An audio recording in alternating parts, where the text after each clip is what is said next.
Welcome back to the Comics Cube, everyone. Today we are talking about, and I cannot believe the words that are coming out of my mouth, Batman No Man's Land.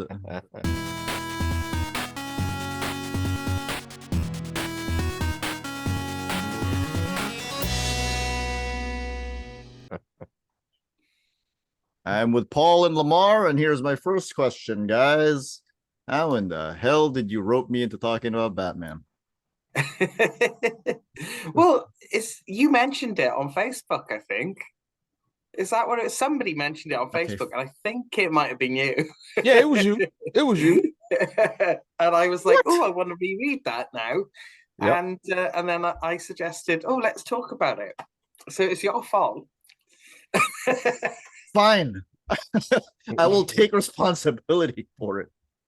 Doesn't mean I have to like it. So here we go. We're talking Batman No Man's Land. Batman, Gotham City at this point is in what's called No Man's Land because the US government has declared it a separate part. It's no longer part of the US. And this is because of an earthquake that happened in the previous story called Cataclysm. Paul, you want to fill us in on what happened in Cataclysm? Well, basically, there was a massive earthquake, and it affected all parts of Gotham City. And for a while, there was a storyline where someone called the Quake Master was claiming credit for it. So we thought, oh, it must be part of this new villain's plan. But then it turns out that the Quake Master, spoiler, is just ventriloquist and Scarface claiming credit for something that is that is perfectly natural. It was a natural earthquake, and ventriloquist and Scarface were just trying to cash in on it, basically. So it's just a natural disaster.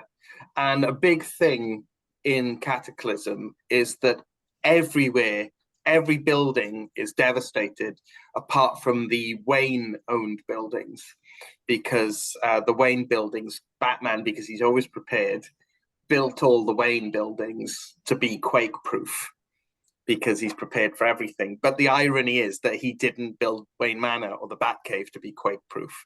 He just built all his Wayne Enterprises buildings to be quake-proof. So this is why Oracle's building is still standing, and there's a few other buildings that are still standing. But apart from that, everything's smashed up. I'm not going to harp on this too hard, but I do feel like it being victim to an earthquake limits the possibilities of where Gotham is on the map. Anyway, we kick off with a story by Bob Gale, screenwriter of Back to the Future. So that was weird.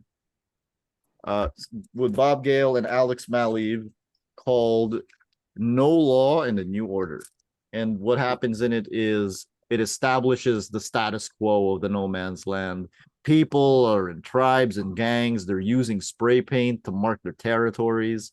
And the thing that I think establishes the new dynamic completely is that whatever was valuable before may not be valuable anymore. Like, you'd have no use for jewelry. Bullets are very, very, very priceless. A bow and arrow, very useful. And nobody has any use for social workers. So within the first issue alone, I feel like Bob Gale and Alex Maleev like completely set the stage and set the mood. What did you guys think of the first issue? How did you react to it? Just the first issue, like how did you react to it? We're 90 days into No Man's Land. How did you It's so bleak. It's so bleak. Like you mentioned, the social worker who everyone's saying like, oh, I'm like a carpenter, I could do this. I'm a plumber, I could do this. Oh, I'm a social worker, I can facilitate interactions between different social groups. And then they just kill him and hang him on a fence. It's so grim. I think it's pretty clear that I would be dead in the No Man's Land. Yes, same here. Yep. You were saying it works because because at the end of the issue ends with Batman coming back. So you've got that sort of yay, Batman's here. So there's a bit of hope at the end. Does it? And yeah. So that I like that. I like that it's really, really grim, and then Batman turns up. So, oh, maybe it's not so grim. Actually, it is, but okay. LaMar, what did you think of the way this status quo? Did you think did you think it was realistic in the way that they handled that? Yeah, I did. It's just like on the very first panel of the whole thing when it opens up, right? It's a close up of a street sign, right? And it says "Welcome to Gotham City," but somebody has spray painted over it so that it says "Hell comes to Gotham City," right? And so the first time I saw that, I was like, okay, when has that not been the case, right? so I guess that's from an outsider's perspective, right? So from the people living in Gotham City, they probably was like, okay, it's really hit the fan now, guys. Like, it was wild before, but even for hardcore Gotham City people, like, yeah, we in trouble, right? And there's some really cool stuff just in the first couple pages, and a lot of it's just like, like setting the scene and everything. And Alex Maleev, the art is crazy. You already know that from the beginning. And there's a really, really good job done here to establish that, even when they go into like the territories, and of course, all of Batman's villains have their own spot. Yeah. And you find out early too that the GCPD has their own stuff. Like, so whenever they take over a neighborhood, they just tag a building, GCPD. You know what I mean? And it's great because the first one you really see is Bullock, right? So he's the one that you would figure that would be in the midst of making stuff happen in a situation like this. So absolutely. Yeah. It was just the pacing on it is pitch perfect, and it's kind of hard to do because there's so many different players like on the ground level in Gotham, So it's like, because going into something like that, it's like, okay, that's a cool idea. You have the map, and and it tells you who has what area and all of that kind of stuff. And it's like, well, how does this work? But then when you actually read the comic, yeah, it's wild. You need a billion maps though. If you live there, you'd need a billion maps because the territories are always changing. Yeah. Mm-hmm. Yeah. And that's the other thing too. You got people interloping on other people's territories, and so it's kind of like that.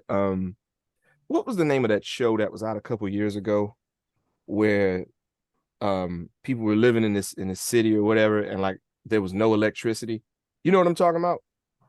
I think it was called Revolution or something like that. Okay. I might be wrong about that. We'll take a beating in the comments for me saying the wrong thing. But because the people who love that show will show up. But but yeah, it was kind of like that. It was the same kind of thing. Like, just your everyday items, bobby pins all of a sudden are at a premium and people are dying over bobby pins, and that kind of stuff, and the usual things don't really hold any value, and so it's just a great opening to a story like this, because they just managed to take everything and just put it here, and it's easy to understand, and you don't really get lost. That's the amazing part, because when I read it, the first time I was like, okay, I actually understand everything that's going on, which is it's kind of amazing, Yeah. The point of view character when we start off is Oracle, and I think that was a smart move. Because somehow in this now low tech world, she has managed to keep a network of informants, so she still knows pretty much everything that's going on. Paul, you were gonna say? So LaMar mentioned the maps, and that's one of my favorite thing about this whole arc is how it keeps going back to the map. That I think his Oracle's made it with crayon. With crayons, she's colored in the different parts of the map, and you see how it changes throughout the run.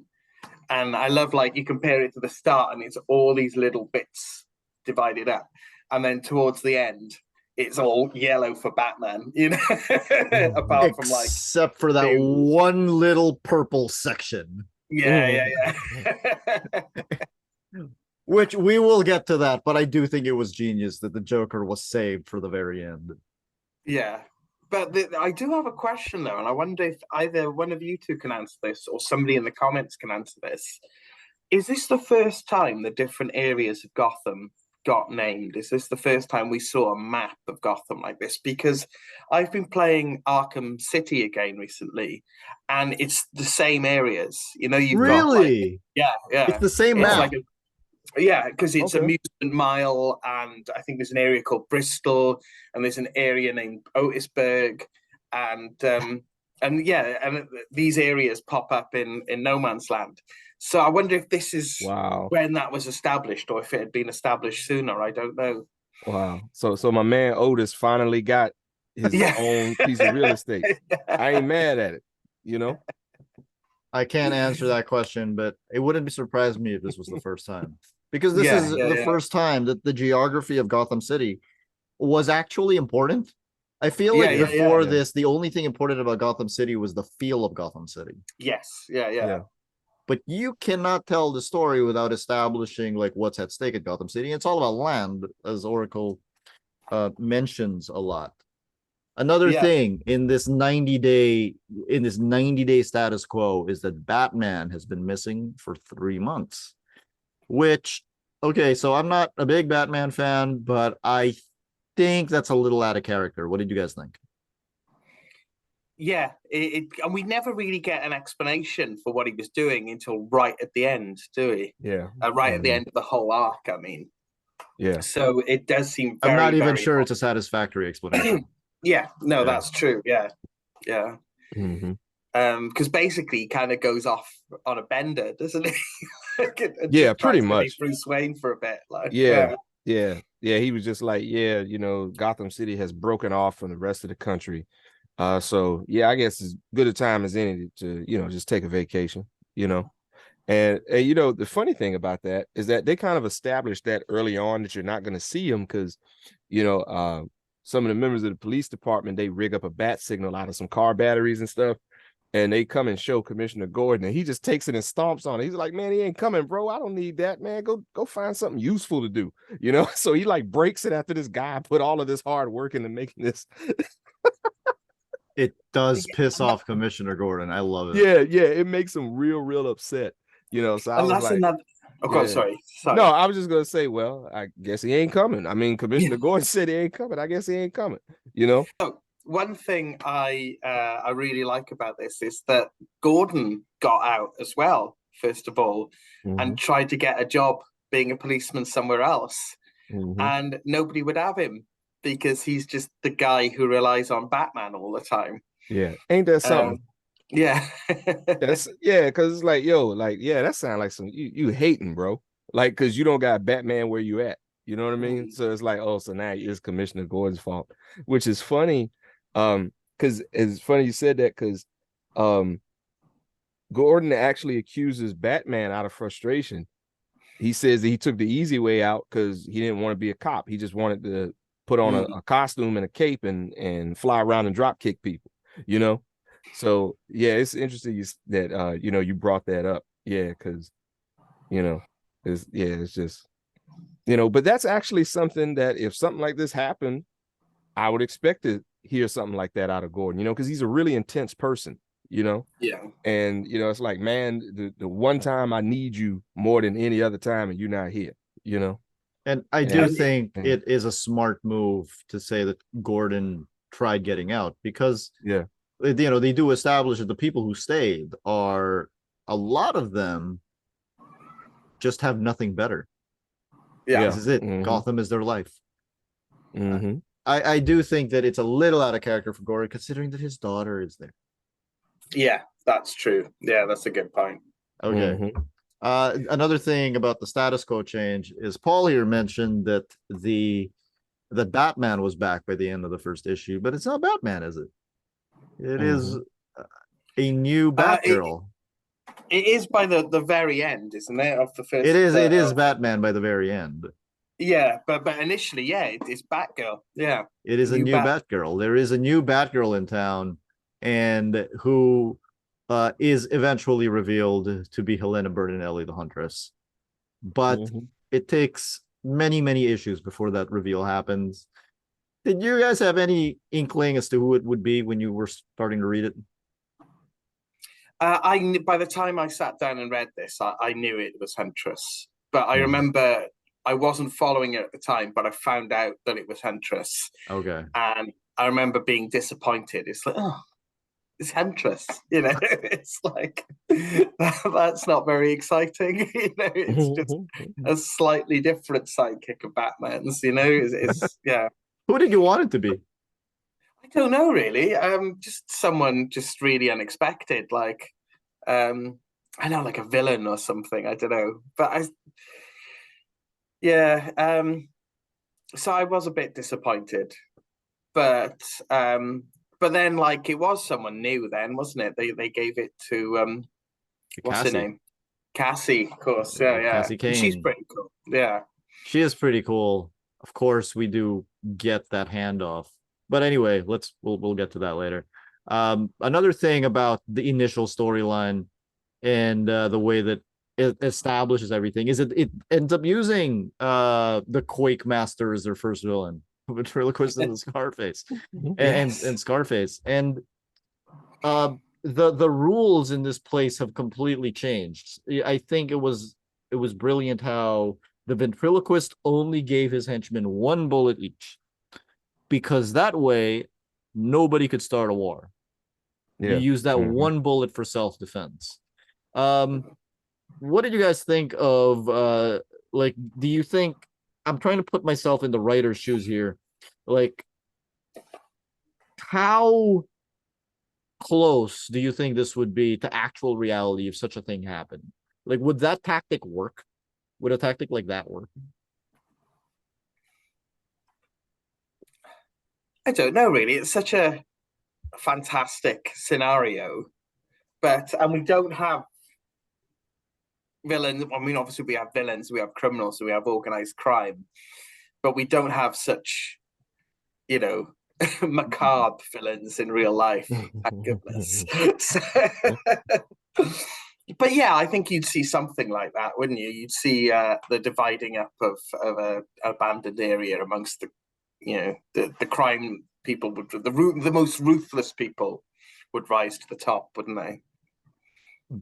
Batman ends up showing up at the very end of the initial storyline. He finally does. He takes Gotham, that area of Gotham, back from the ventriloquist and Scarface.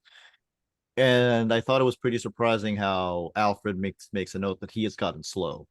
And Batman's like, I'm not used to all this rubble. I have to get used to it again. I don't know how to speak this language.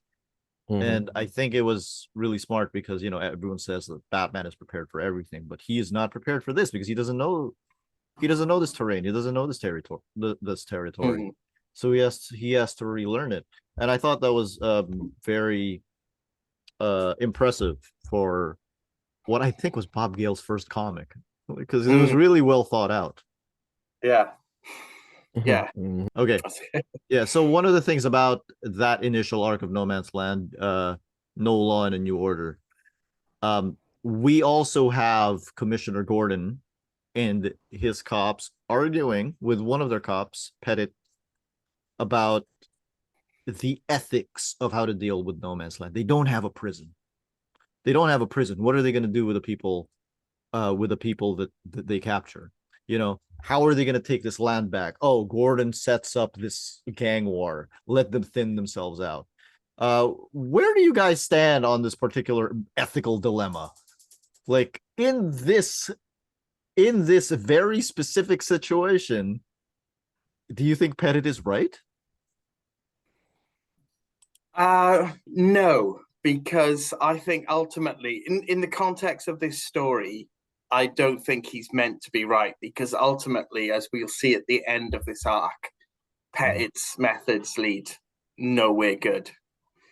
But in the context of real life, and what's so clever about the story is, I think that it would be something you'd have to consider, isn't it?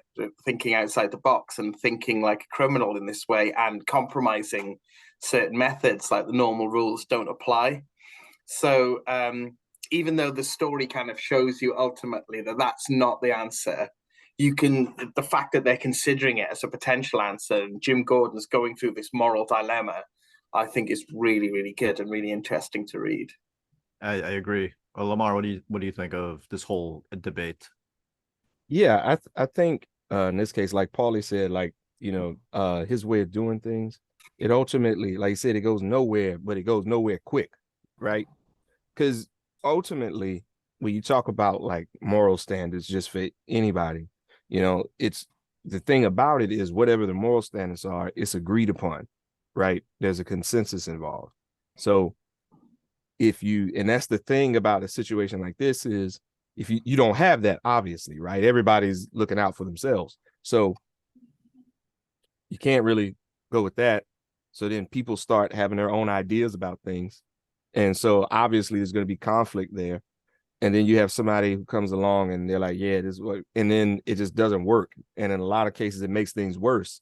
So then I think that's ultimately a part of it because, like, what do you do? Like, there's no standard. And then a lot of times, even within these little groups that they have, there's no standard, right? It's just kind of like it's like a constant reaction to things, which I think creates an interesting dynamic. But yeah, I never took away from it that, like that he was ultimately right. Like at any point, you know what I mean? Maybe it was a good idea for like 2 or 3 minutes.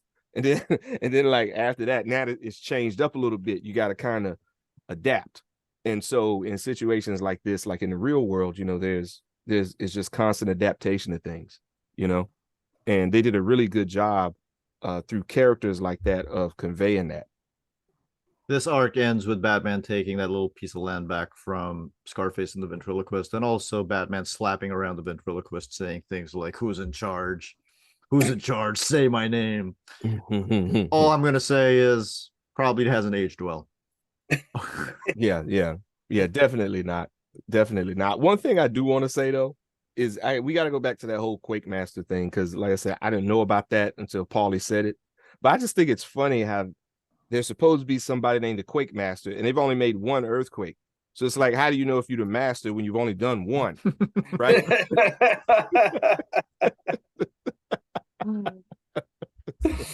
My goodness.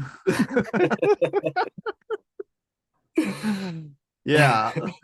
The other person that has benefited from No Man's Land is Oswald Cobblepot, the Penguin, Big time. who has turned into basically like, he's basically their version of the Kingpin in No Man's Land. Like, Yeah. do you think No Man's Land ended up leveling up the Penguin? This version of the Penguin, yeah. But I mean, this is a whole separate podcast. But I don't think Penguin's been living up to his full potential since the early 90s. Since he became a crime lord. When he was robbing banks using birds and flying away on a rocket umbrella, he was second only to the Joker. And since he became sort of, bargain basement kingpin, he's just been the guy Batman roughs up and slaps about for information occasionally. So I'm not a fan of Crime Lord Penguin, but Crime Lord Penguin was, like you say, leveled up in this, and you got the full potential of this version of the Penguin. I love that bit where it follows an apple. An apple is found, and it follows the path of that apple from like person to person, trading it for this, trading it for that, until eventually it finds its way to the Penguin, who holds a big auction for it amongst all the No Man's Land's version of wealthy people. And someone gets the apple, but before he hands it over, Penguin takes a bite out of it and says, Penguin always takes his 10%. I love that. So, yeah, I really enjoyed the Penguin in this. I'm glad you brought up the apple because he does trade it for some jewelry, which is useless in No Man's Land, but it is established that Penguin has a secret pipeline to the outside world. Yeah. I do think that it leveled up this version of the Penguin for these 12 months of comics. Yeah. Because somebody shows up at the end and we are reminded that he is bargain basement kingpin. Yeah, absolutely. But he does also factor into the next storyline, which has the Huntress and Scarecrow Mm. in it. And they're taking refuge in a church. The Huntress has always been a character who has been said to be religious, and she's very faithful. She's very beholden to her faith. And again, we're seeing these ethical dilemmas throughout, because the priest, Father Chris, is like, okay, well, I need some help. And the Penguin's like, all right, well, I will help you, but you're going to house my ammo for me. Personally, I gotta say, I don't think that was the best follow-up to the initial storyline. But what did you guys think? Just very quickly, of that whole particular story. I love that story. It's one of my favorites, that is. And Really? yeah, and I think it follows on really well because, like we established, it starts with like Gordon faced with this dilemma, and Batman talking about how he has to change, and we were talking about the criminals rising to the top, and when this whole arc really, it's about how when everything is stripped away, can you still be a good person?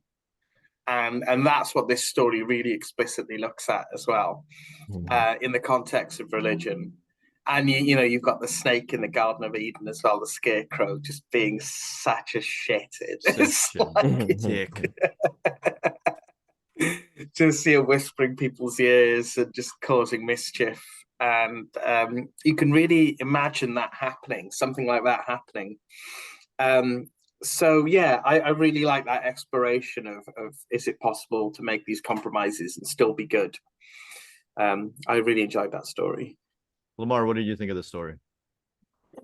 Um, I'm gonna go ahead and say I think the reason I didn't like it, she was the correct character to use because of her religion, but maybe I was just like, oh, it's the Huntress. This may be a theme for the remainder of the show. I mean, this show is about Batman, so yeah, I think that if you're gonna do that, it's got to be the Huntress, I think, because she's probably the best pick. Because it seems like everybody else was already occupied doing stuff, So that's when it goes back to this, like, okay, you gotta try to get everybody in here some kind of way, and then I guess that was just their way to do it, which probably made the most sense. So I was cool with it, but at the same time though, I understand your misgivings about it. You know what I mean? And in fact, I kind of saw that coming. I didn't know you felt that way, but yeah, I saw that coming. What, the Huntress? Yeah. The Huntress. It's the Huntress. Yeah. What's weird in retrospect is that she's doing some stuff as the Huntress, and then occasionally she's putting on a different costume and doing things as Batgirl arbitrarily. And having these. Do you weird, think they knew? Do you think they had it planned out that she was the Huntress like this whole time? I don't Because know. that one story makes me think like, no. Makes me think no. Yeah. I kind of feel like it might have been a test run or something where they was like, yeah, let's try to throw this out here and see where it goes. And then they're like, oh, this ain't going nowhere. Let's just. I mean, you brought up a good point though. Like, we haven't mentioned this part, but no one's in Gotham City at this point in time. Yeah. Batman has driven out all of the Robins. Even Azrael isn't in Gotham City. Catwoman's not in Gotham City. As far as I know, in her title, she's on the other side of America. Yeah.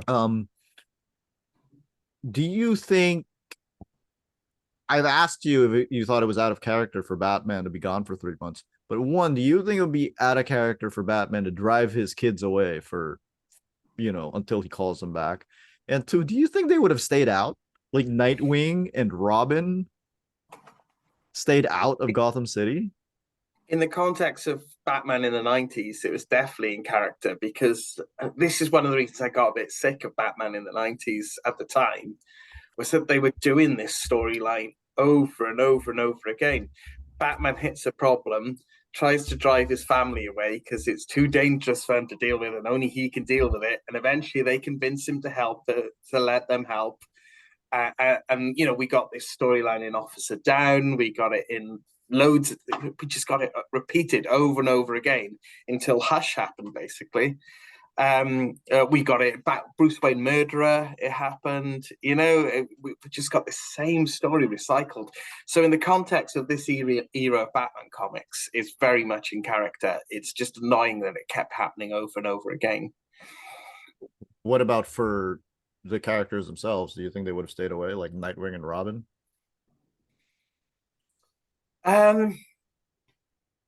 Yeah, I think at the time, because again, in the context of these comics at the time, it is very much Batman's way or the highway. Batman is calling the shots, and it's a big deal for them to go against Batman and convince him that he's going down the wrong path. So, yes, for at the time, I think it is in character. Now, what I'm gonna do is I'm gonna back Paulie up, but I'm gonna say what Paulie don't want to say. All of these characters was written out of character during the time period that he's talking about. So I'm gonna just go ahead and say it, right? And we'll just take it off the table. They was written out of character as a routine during this time. So that's why when they do this stuff, it's in character, right? All right. So, they're out of character, but it's consistent. Yep. Consistently out of character. There you go. That sums it up. Yeah.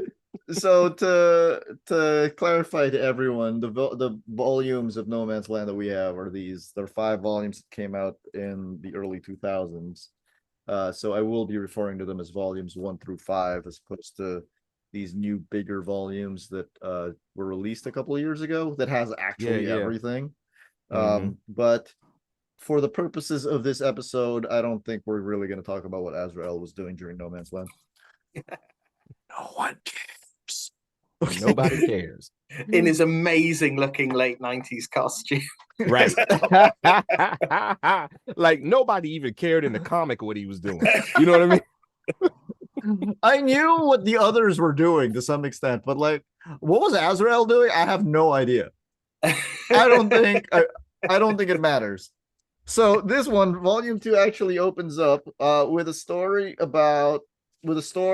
written by Ian Edgington. That sounds like a familiar name. I feel like I should know that name. And drawn by Disraeli. And basically, long story short, what happens in it is through 2 very different methods. Batman ends up coming into an alliance with a penguin, or at least has an agreement with a penguin that all information has to go through Batman. And at the same time, Jim Gordon strikes an alliance with Harvey Dent, Two-Face, which will bite him in the ass later. Like, so already again, we're looking at these ethical dilemmas. Batman's is very clear, right? Batman's is very clear. It's like, I'm the boss, you're gonna work for me, Oswald. But with Gordon, I feel like that's another thing I want to ask. Is like his men are thinning. There's no way he has enough men to take over this much land. So he strikes an alliance with Two-Face. I don't know about you guys, but maybe I would have just been like, I'm just gonna protect the land we currently have. Right? What do you guys think? When you put it like that, it's a bit weird, isn't it? That he's intent on taking. I guess the thing is that they don't know if the United States government are ever gonna let Gotham back in. They don't know if No Man's Land is ever going to end at this stage. So maybe this is him thinking long term, and him thinking like we have to look to taking back Gotham for ourselves and making it a functioning city on our own. So maybe that's his end game here. Possibly, but like, at the risk of the men he's protecting. I mean, he's commanding, though. There's also the issue that there are real normal Gotham people living under Two-Face and living under the street demons and living under all these criminals. So, and we get a glimpse of that throughout, and a lot of these people are like, well, actually, I don't mind living in Mr. Freeze territory because it keeps me safe, So maybe that's Gordon's thinking too, is that we have to free these people.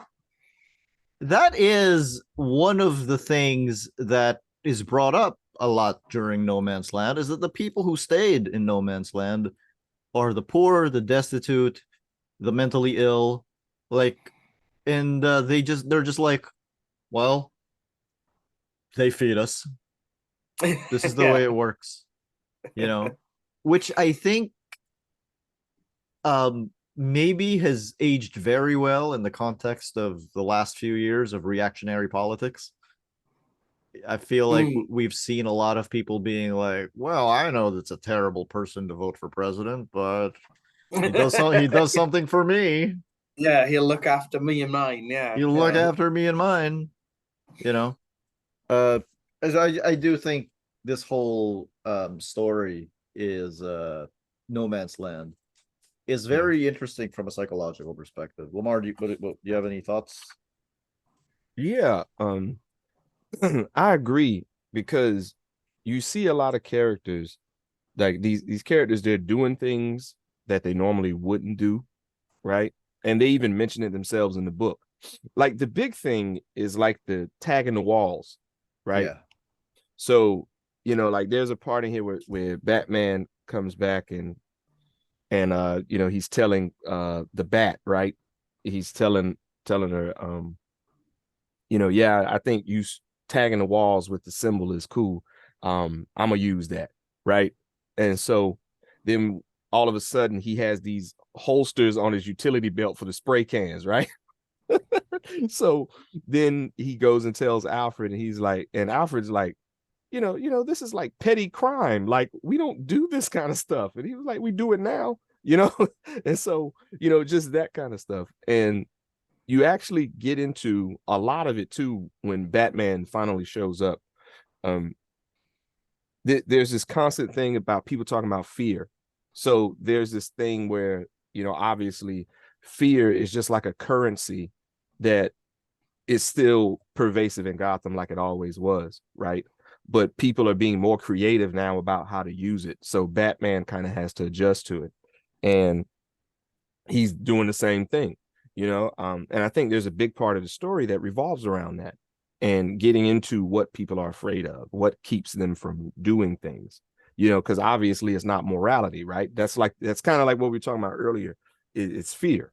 So Gordon does a lot of things out of, his fear that something's going to happen to Barbara, so Batman does things, because he uses fear as a weapon like he always does, but he doesn't want anything to happen to Alfred. Like Alfred almost got killed when he showed back up, because then he was like, yeah, you cut it a little close, man, but I think there's a lot to really build off of, as far as like the value of people being afraid and how that plays into, the psyche of the characters. It's really, really interesting. That, like, I kind of want to look up and see if somebody's written like a paper about it or something.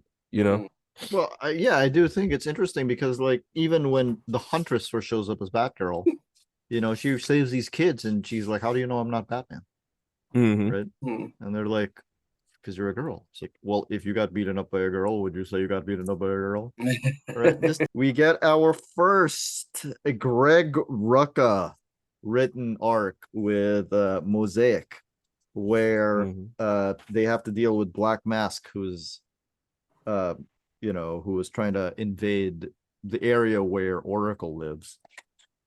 This is also where Oracle finds out about the new Batgirl, the Huntress, and also where we find out that Batman has enlisted Lockup to help him incarcerate the the bad guys. And I think it's interesting in the wake of something like, which would come later, something like Marvel Civil War, where we all crucified Tony Stark for working with supervillains. But here Batman is just like, yeah, okay, I have to deal with it. I gotta work with the Penguin. I gotta work with Lockup. Yeah. I gotta deal with it. So I think that's interesting. The other thing that I think is interesting here is when Oracle first sees the new Batgirl, she's pissed off and immediately makes a list of that Batgirl's traits. The first one is Caucasian, which Huntress's Batgirl is wearing a full face mask and is fully covered. How does she know?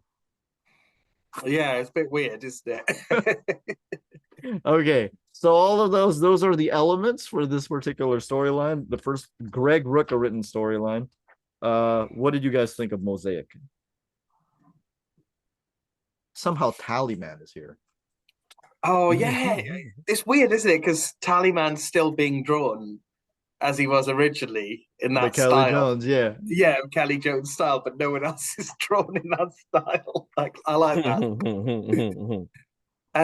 I like it.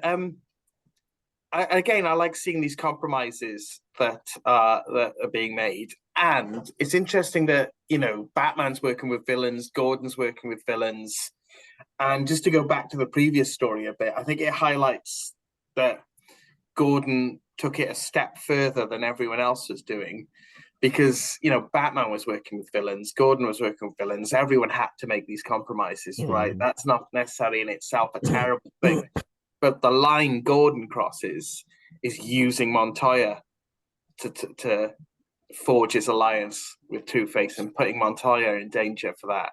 And that's because at the end of the day, it's like, if you want this alliance, go and talk to Two-Face yourself, Gordon. You've got a relationship with Two-Face. You were mates with him when he was Harvey Dent At one point in time, yes. Yeah, but he thinks, oh, Montoya's got the Two-Face seems to have have taken a fancy to Montoya. I can use that, and that's devious. That's really devious, and more devious than Batman's being. No, Batman's not devious at all. Batman is straightforward. Yeah, He's like, yeah. you work for me now. Yeah. That's it. That's what he does. Yeah. He's very transparent, actually. So I think seeing Batman also making these compromises, but not to the extent Gordon has done, just sort of highlights how bad it is that what Gordon's done, I think. And obviously it comes back to bite him in the ass later on. Yes. I should point out, I did say that Batman is being very straightforward. There is one character that he is going to be completely devious to. We'll get to that. LaMar, what did you think of this? Because this is Greg Rucka's first Batman work, I think, or maybe it's not, but is it first? I think it is, but like definitely this is his first credit in No Man's Land. Yeah, like it was one of those. I was like, okay, he put some stuff in the beginning. I was like, let's see where it goes, right? And then like you guys were saying, like you had these other characters that they bring in, like and they're all like cutting deals, Black Mask and all of them. And it's been a while. Is KG Beast in the story? KG Beast is in the story with Lockup. Yeah. Okay. Yeah. So KG Beast is not a character that has aged well. Yeah, and that's actually the point that I was gonna make, right? Is like when the whole time until he showed up, I had not even thought about that character at all at any point reading this story, right? And so here he is, right? So just things like that, right? Because it was and it made me enjoy it, because like the tone switched a little bit, but it didn't take you out of the story, right? It feels more like a side mission or something, So I enjoyed it just for that, because once you get engrossed in a story, if it's a good story, now you kind of want to know the characters that you want to see. Of course, you're going to see them, but then you just kind of want to know, okay, what happens if this character moves in this way, and you actually want to see how it plays out, right? Because you actually are invested now, and that's hard to do with a story on this scale, because it's a really, really personal story like that, So I enjoyed it. I didn't know that I was going to enjoy it that much, but I did, and it was just because there was like we were talking about earlier, there's a lot of psychological stuff happening, and even with these guys all like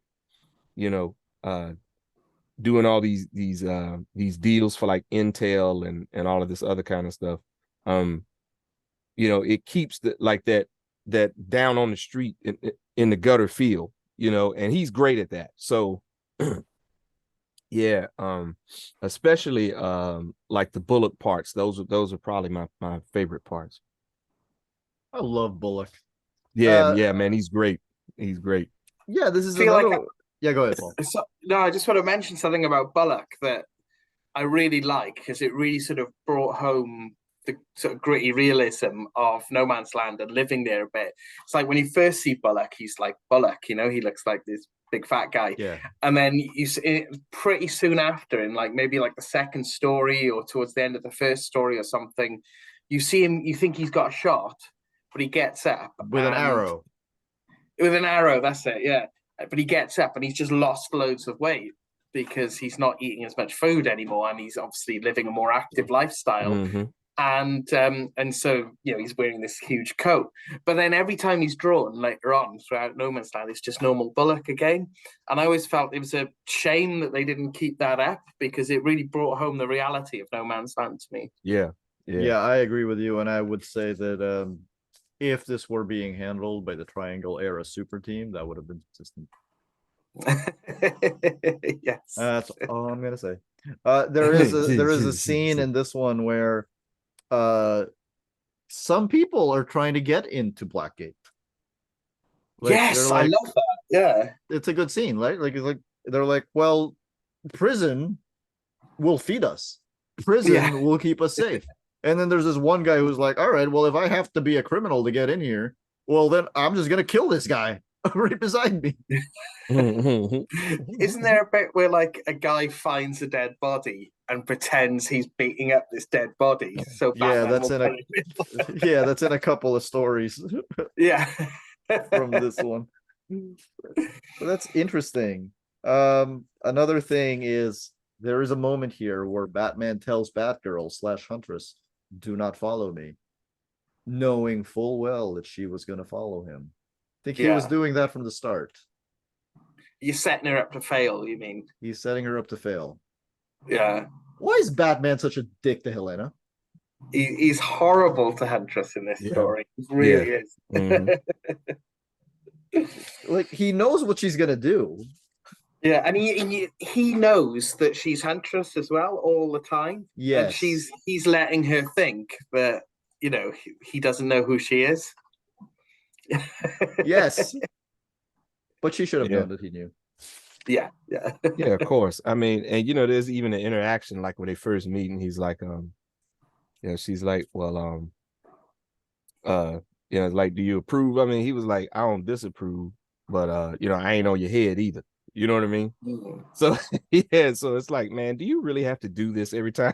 like, is this really necessary? Like, dude, nobody's seen you for 3 months, bro. Like, you know what I mean? She's been picking up your slack.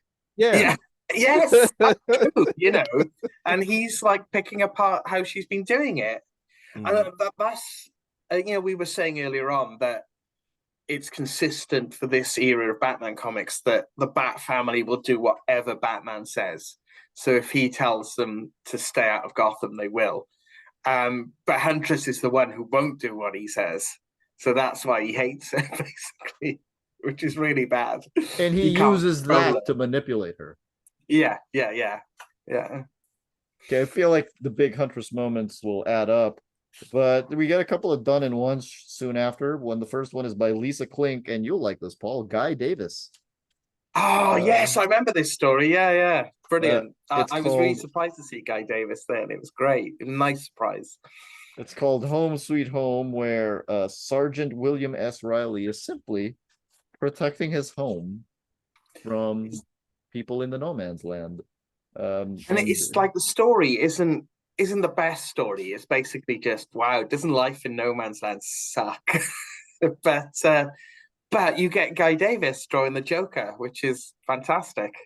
It's only the Joker's second appearance in no man's land. Yeah. His first appearance, he barely shows up in the first storyline where he just kills one of the muggers. But this one, he's like, this is just so. This particular story, I don't think it's anything to write home about. You're right. I think it's just basically them saying like, some people stayed because this is their home and they're too attached to this home to really do anything. But he will protect it, and then all of a sudden the Joker shows up. So doesn't life in the no man's land suck? Yeah. But I actually really like the next Dunnan one, which is by Bob Gale and Phil Winslade. So this is the one. This is called Shades of Grey, and it's the one where this is the one you were mentioning earlier, Paul, which is where a guy sees a dead body and starts clubbing it so that Batman will take him to prison. But really, what it does, it revolves around these two women who find a baby. And they each want to be the baby's mom. And Batman, knowing nothing about human beings, decides he's going to take King Solomon's story literally. It says, you're both right and you're both wrong, half and half. So I'm going to cut the child in half. One part for each of you. That's fair. And these two women reasonably react with, No, that's stupid. that's stupid. And Batman, in his inner monologue, is actually surprised. He's like, well, what worked in the Kingdom of Solomon doesn't apply to Gotham. No shit, Bruce.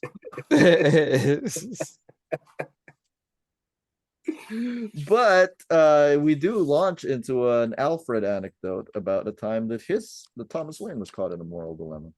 Oh, that's brilliant. That is, yeah. You never see go ahead. much about Thomas Wayne, do you? Like to this, in this detail. Like, I really like it's a that full-on storyline about Thomas Wayne. Yeah, it's weird. It's like Jor-El gets more stories about him than Thomas Wayne does. I feel. Yeah.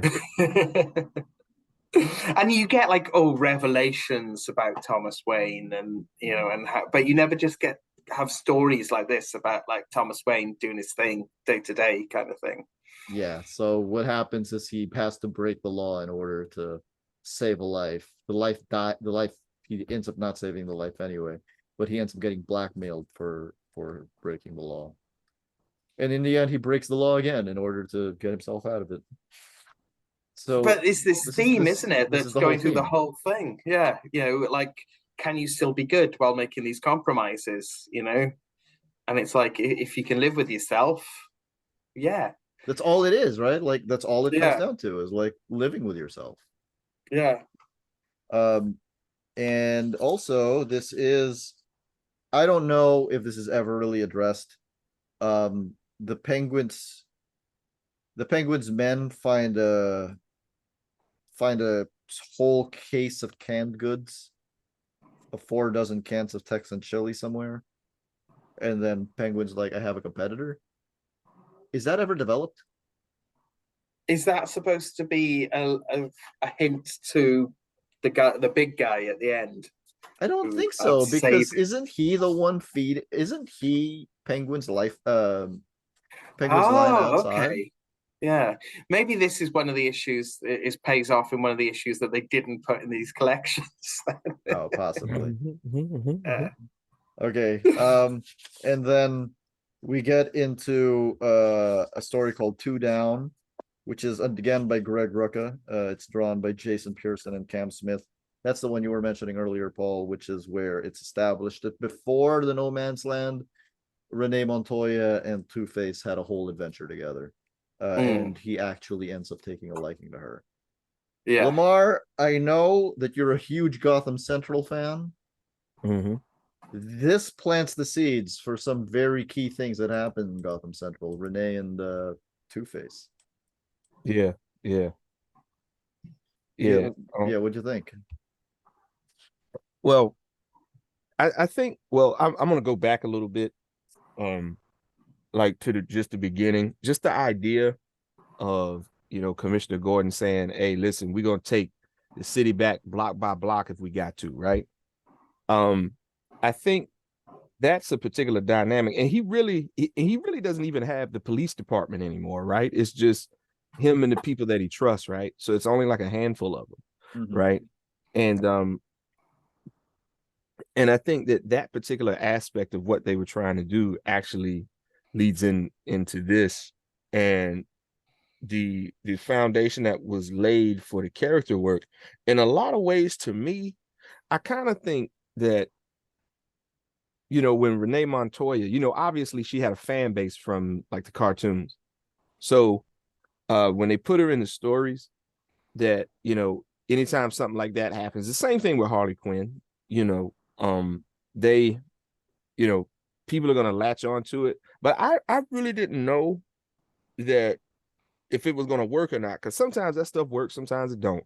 But with this story though, I was happy it worked out, and I was happy that like the subsequent stuff, like she got to a point where her character was expanded, and she went well beyond that whole character from the show. You know what I mean? Yeah. Because sometimes when they bring them into the comics, they kind of get relegated to that. And I think that this was probably like the start of that. You know what I mean? Because she's a great character just in her own right. And just the stuff that happened, subsequently, and it's still one of those things like, hey, maybe it works and maybe it doesn't, right? But you can kind of ignore it really if you want to, when things don't work out. But no, I mean, I thought it was dope. I enjoyed it. Yeah. I think, I really like Renee Montoya as a character. Mhm. I really liked her from the Batman animated series, and I've really, really liked her as the Question. It's one of my favorite iterations. Yeah. She's my favorite. She's my favorite Yeah. version of the Question. I think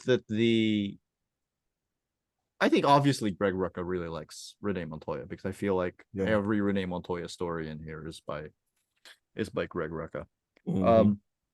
I think Two-Face remains a really fascinating villain because of all the coin thing, which is why, like, in this particular story, one of the things that I find interesting is like how often he flips the coin, and eventually Renee's like, just flip the coin for one thing. Like, help us. That's it. You don't have to flip the coin for every single thing that you're doing. Right. And that's how she earns his trust. But then it's immediately followed by this storyline, the next storyline, which is called Claim Jumping, which is when Two-Face and the Penguin get into a war. Batman is indisposed, and Two-Face manages to get some land away from Batman. And there is a moment in it where Huntress goes, I'm not fighting him. So I'm not fighting him. It is at this particular storyline where I feel that the story of No Man's Land kicks up a notch. And it's like, for me, the rest of No Man's Land now feels like one long story. Whereas up to this point, it has really only felt like several stories that are building up to this. Like, did you guys feel that with this specific storyline when Two-Face takes some land away from Batman? Yeah, this is where like stuff starts to pay off, and we're kind of done with the world building and showing what it's like living in Gotham City. And now we're like, okay, let's pay off on some of these stories now that we've established how much No Man's Land sucks. We can start actually finishing these stories, or moving these stories along rather. So yeah, you're absolutely right there. Like, it's where we see the consequences of certain decisions starting to happen. Yeah, it's like it's really starting to pay off, and Two-Face betrays Gordon like really early. Yeah. It's really, really early. Yeah. And they don't even draw that out, and it's like it makes Gordon look kind of dumb because it does. Yeah, it's like, what did you expect? Like, he has a history of doing that though. So it's like what you say, like, of course he's gonna double cross you. I mean, his name is Two-Face. Like, why would you expect that? But I do think in a lot of ways though, that the whole Two-Face versus the Penguin, that's kind of like the battle for the most underused and incorrectly used Batman rogues characters, and like they're just kind of fighting it out to see who's going to be the top dog. You know what I mean? Because I love both of them. Yeah, I love them both for different reasons. But yeah, it was just kind of cool just to kind of have that little side thing in the story or whatever, just to see how that worked out. But And yeah, I again, don't know from how a you meta see that coming. From a meta perspective, that works because the Joker is off the table. Mhm. Right? Mm. If the Joker had Yeah. been established as being a major player like this early on, guarantee we wouldn't care what a Two-Face and the Penguin were doing. Yeah. Because if the Joker were in here, we'd be like, we know who's gonna win this, Yeah. right? We know the Joker's winning this. Mhm. So I really do think it was a smart move to keep him away. Yeah. That's also where Huntress has now broken 3 of Batman's rules. The first one was she was supposed to stop Black Mask. She was supposed to not be seen by Black Mask. The second one was do not follow me to Blackgate. And the third one is protect people from Two-Face. And she's failed in all 3 of those things.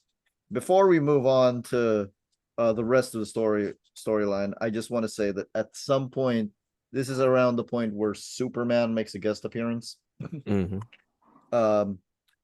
And it's really interesting because I know that the Justice League did a story arc here as well. Mhm. And this is very soon after, by the way, Paul, it's not at the same time. This is soon after Batman fired Huntress from the Justice League. All right. Okay. Okay, so he's not. Yeah. So Yeah. he hasn't only fired her from the Justice League, he is now also firing her as Batgirl. But I think Superman shows up in the storyline twice, and the JLA also did a one issue where they try to get into No Man's Land. The whole point of these storylines is to show that superheroics aren't going to work here. You can't just punch your way out of a problem and so on and so forth. Mhm. I do feel like it's a flimsy explanation of a plot hole, which is like, why can't the superheroes just save everyone right away? And how No Man's Land actually really works mostly in a vacuum on its own. And I think I would have preferred no Superman appearances at all, actually. Like, what do you guys think of this? It's interesting in the context of a Superman story because I'm a big fan of Superman stories where he can't solve everything without stopping being Superman, basically. Mhm. Because to solve certain issues in the world, he has to enforce his will on the human race more than he would like to. And this is one of those occasions. So in terms of a Superman story, I really like it. And it's actually really in keeping with where Superman was at the time, because they just had the Superman King of the World storyline. And Batman actually references this. And I've never actually read that storyline because it's never been collected anywhere. But the gist of it, I think, is some evil dude takes over Superman's brain and he tries to take over the world with Superman robots or something like that. But it's basically, what if Superman actually did start imposing his will on the human race? So in the context of that era of Superman comics, I think it's a good little Superman story. And I like how it goes back to what you were saying earlier on, Duy, about the people who are left in Gotham and how they are defeated and how they will go with whoever will look after them because their will is so defeated at this point, because Superman and Batman both agree they're not ready. The people aren't ready for me to save them. And when I first read that, I was really uncomfortable with it because it's like, wow, this is a really patronizing view of people. But I know maybe it's kind of true to a certain extent. But in the 20 years since you've read it, has your perspective changed? Well, yeah, because you kind of feel like that's a patronizing view of people, and that's a particularly patronizing view of poor people. They don't want their situation to get better. And that's a terrible way of viewing the working class, of viewing poor people living in poverty. But I think there's a sort of grain of truth in it, not about poor people, but about people in general. That some people, that they don't want what's best for them. What's best for them, and you can't decide that this is best for them when it's not something they want. Yeah. So because that's not how society works, and that's not how society should work. So it kind of it raises some very difficult feelings and thoughts in the reader, I think, which I like. It's a challenging. I do Yeah. feel like Batman No Man's Land is one of the more thought-provoking Batman stories out there. Which it's more thought-provoking than The Killing Joke. Oh, absolutely. Yes. Because well, like we were saying in our last recording, actually, like The Killing Joke is about Batman, and No Man's Land is about people. It's about society, and it's about civilization. That's true. And if Yeah. people want to see a bunch of essays about The Killing Joke, please get The Man Who Laughs, available on Amazon. The three of us wrote 3 different essays in it. None of them are about The Killing Joke.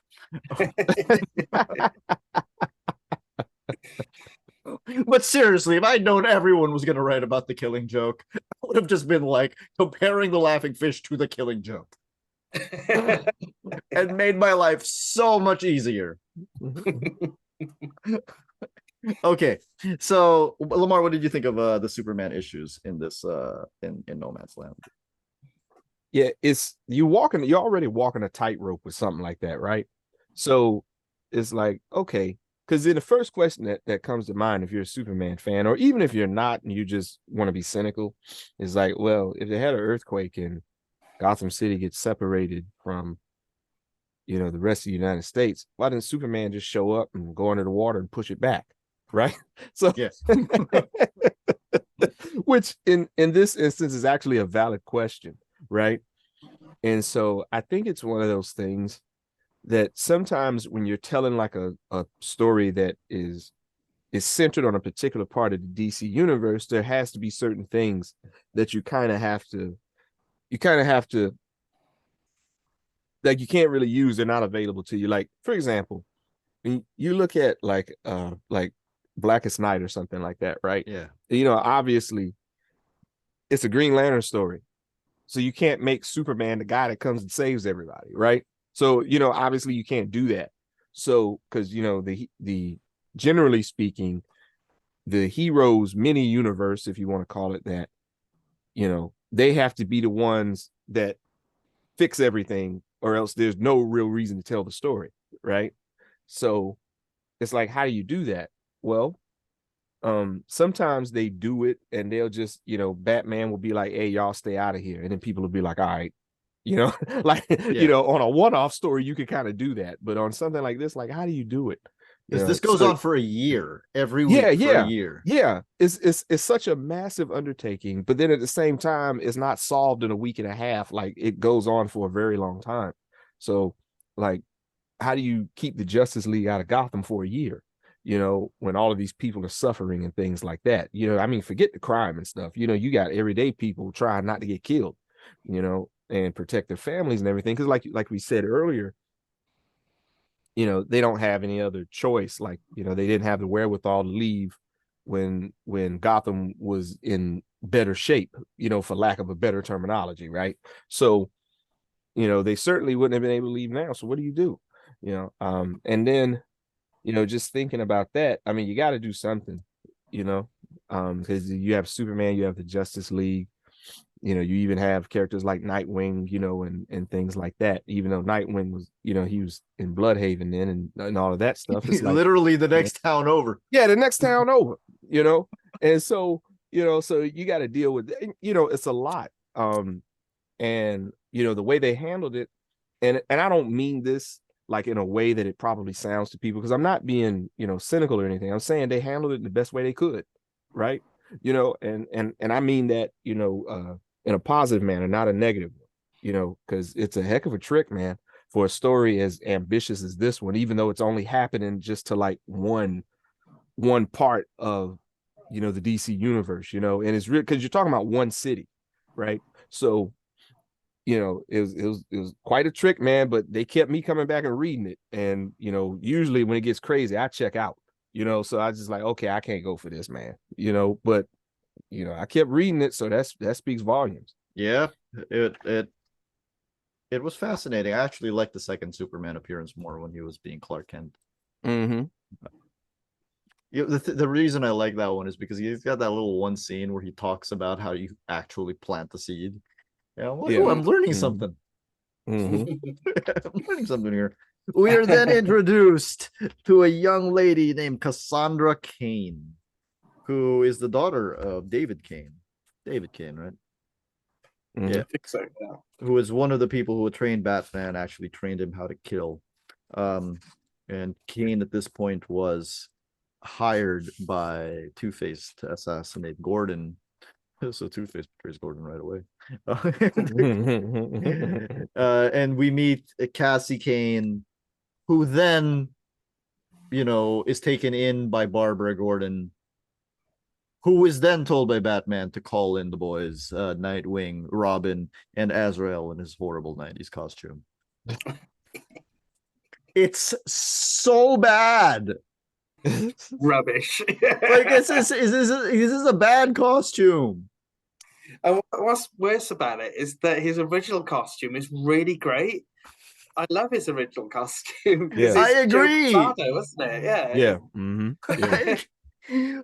Look at that. Rubbish. Like, this pinup is 5 great costumes and Azrael. Okay. Okay. So this is at this point he's like, okay, call them. Call the 3 of them. So the 3 of them finally show up, and he has assignments for all 3 of them right off the bat. And also this is when he personally goes to Huntress, bringing Dick Grayson in tow, because he knows that Dick Grayson and Huntress have a history, and that Dick is going to calm her down. And he flat out tells Huntress, "You're fired, and stay out of things," knowing full well that she's not going to stay out of things. Mhm. We see in the next storyline that she ends up, when Pettit's gang splits off from the GCPD, forms their own group. I forgot what they call themselves. Huntress. Wait, what? The Strong Men. The Strong Men. Huntress ends up joining them. Question: do you think that Batman manipulated the Huntress, knowing full well that he needed someone to watch over Pettit's little strongman group? Yeah, I think he did. He treats. Can you imagine being the Huntress and you try and fill in for Batman when he's off doing God knows what for 3 months, and you think, okay, the best way to do this is to dress as Batgirl, and then then Batman comes along, gives you a load of old shite, and then takes your costume off you and gives it to literally the first person he meets. Just this girl off the street, it's just, oh, you're Batgirl now. Why is he so terrible to Helena? Why? It's really bad. He is. So Batman strikes compromises with a Penguin, with KG Beast, with Lockup. He is actually very transparent and straightforward with all of them. He is manipulative to one person. Yeah. He doesn't even give her the mantle of Batgirl. He gives her the literal, actual costume that Huntress made, Presumably, Huntress sourced that material herself, put in the labor of sewing it up, Maybe she wanted to use the material for something else, Yeah, but I guess that part, it's like, he's always been a dirtbag to her, but at the same time, it's like they just took it and ramped it up. Like, because like Paulie said, like he literally is like, hey, give me that costume right there. And he takes it and he's like, you want? Yeah, that's you. Just like that, and did it in front of her. Somehow like, you fit. Yeah. You know what I'm saying? Yeah, you can fit the costume. Like, don't even worry about it, man. Like, it's like anybody's better than you. It's so like when you said, was Batman manipulating? Like, I already said yes before you said Huntress. You know what I mean? Because I knew what you were gonna say. Yes, he's manipulating her, like he always does. I mean, for a guy that's so hardcore about justice, I mean, that's a terrible character trait to have. It's always Huntress too. It's like this is pretty much the same time. He's like, oh yeah, you are now a member of the JLA. And then like she steps out of line once and he's like, oh yeah, you're fired. Like, Like she doesn't even like kill anyone in the JLA. She just waves her arrows underneath Prometheus's nose, doesn't she? Like, and Yeah. threatens to like shoot him. She doesn't actually do it, you know. like, why did he want her in the JLA to begin with? Yeah, it's never really like, oh, to keep an eye on it. You know, it's like doesn't make any sense. She's not even the loosest cannon they have. Azrael is right there with his Right. shitty costume. And Cassie was like ripping people's throats out until 5 minutes ago. Right. Yeah, and she got the job with no qualifications whatsoever. Yeah. You know, so it's like he didn't make her go through the things he makes everybody else go through, where you got to go all night long around Gotham City and make it without me catching you and all this other kind of stuff that he likes to do to people. Like he just literally was like, same thing Ganthet did with the Green Lantern ring when Kyle got it. He was like, yeah, you'll do, man. Here, take this. You know? That's actually exactly what happened. Barbara seems to like you. I don't know. This is also the first time we see Jim Gordon talk to Batman. Yeah, the whole of No Man's Land. Yeah, and then they do nothing. Like he's just looking right at him, and Gordon punches him. Yeah, and Batman's like, Two-Face isn't an ally you can trust. And Gordon goes, neither apparently were you.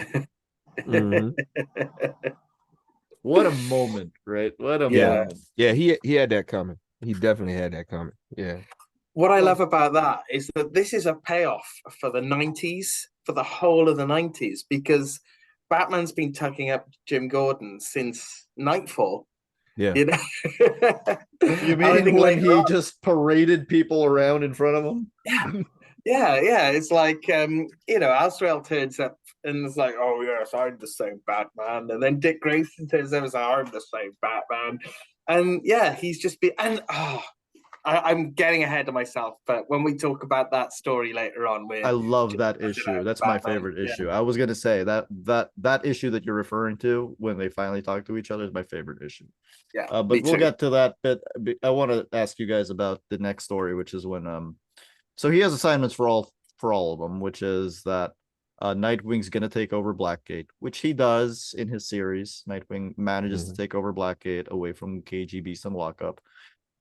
So already, like, I don't understand. Like, he chooses to work with KG Beast and Lockup instead of having Nightwing there to begin with.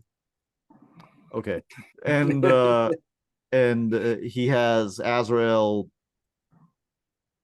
looking for what Nicholas Scratch was up to.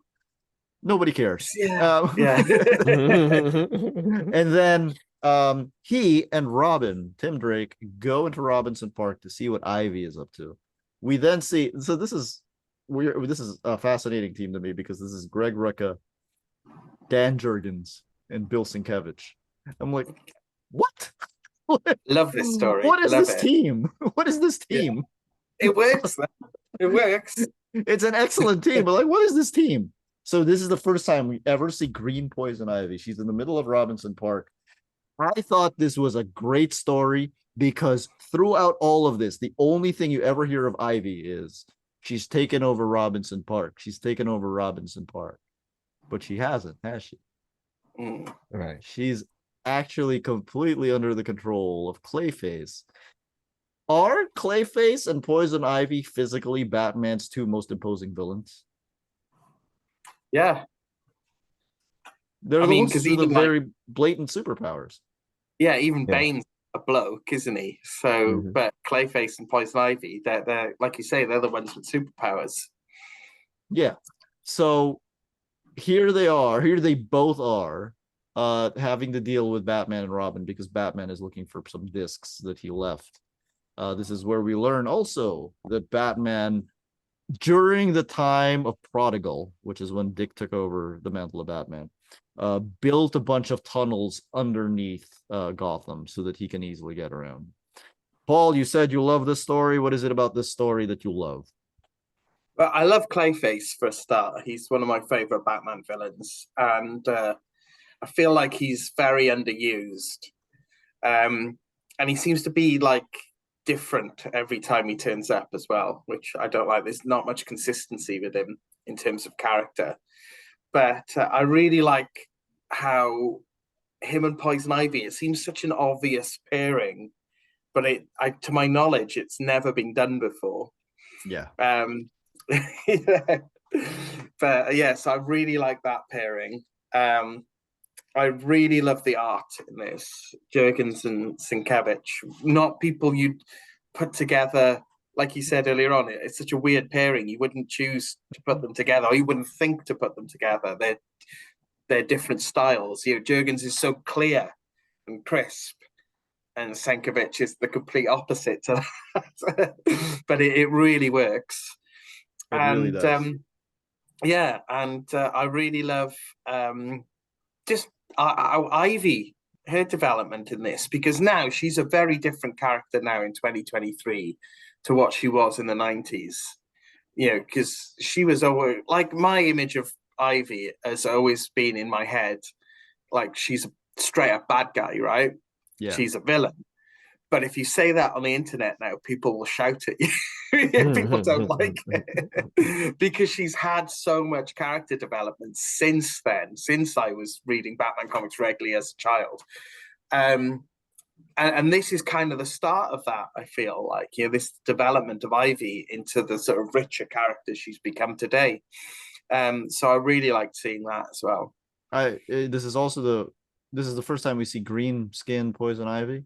Yes, that it comes is. from the new Batman Adventures. Yeah, the sequel to the Batman the Animated Series.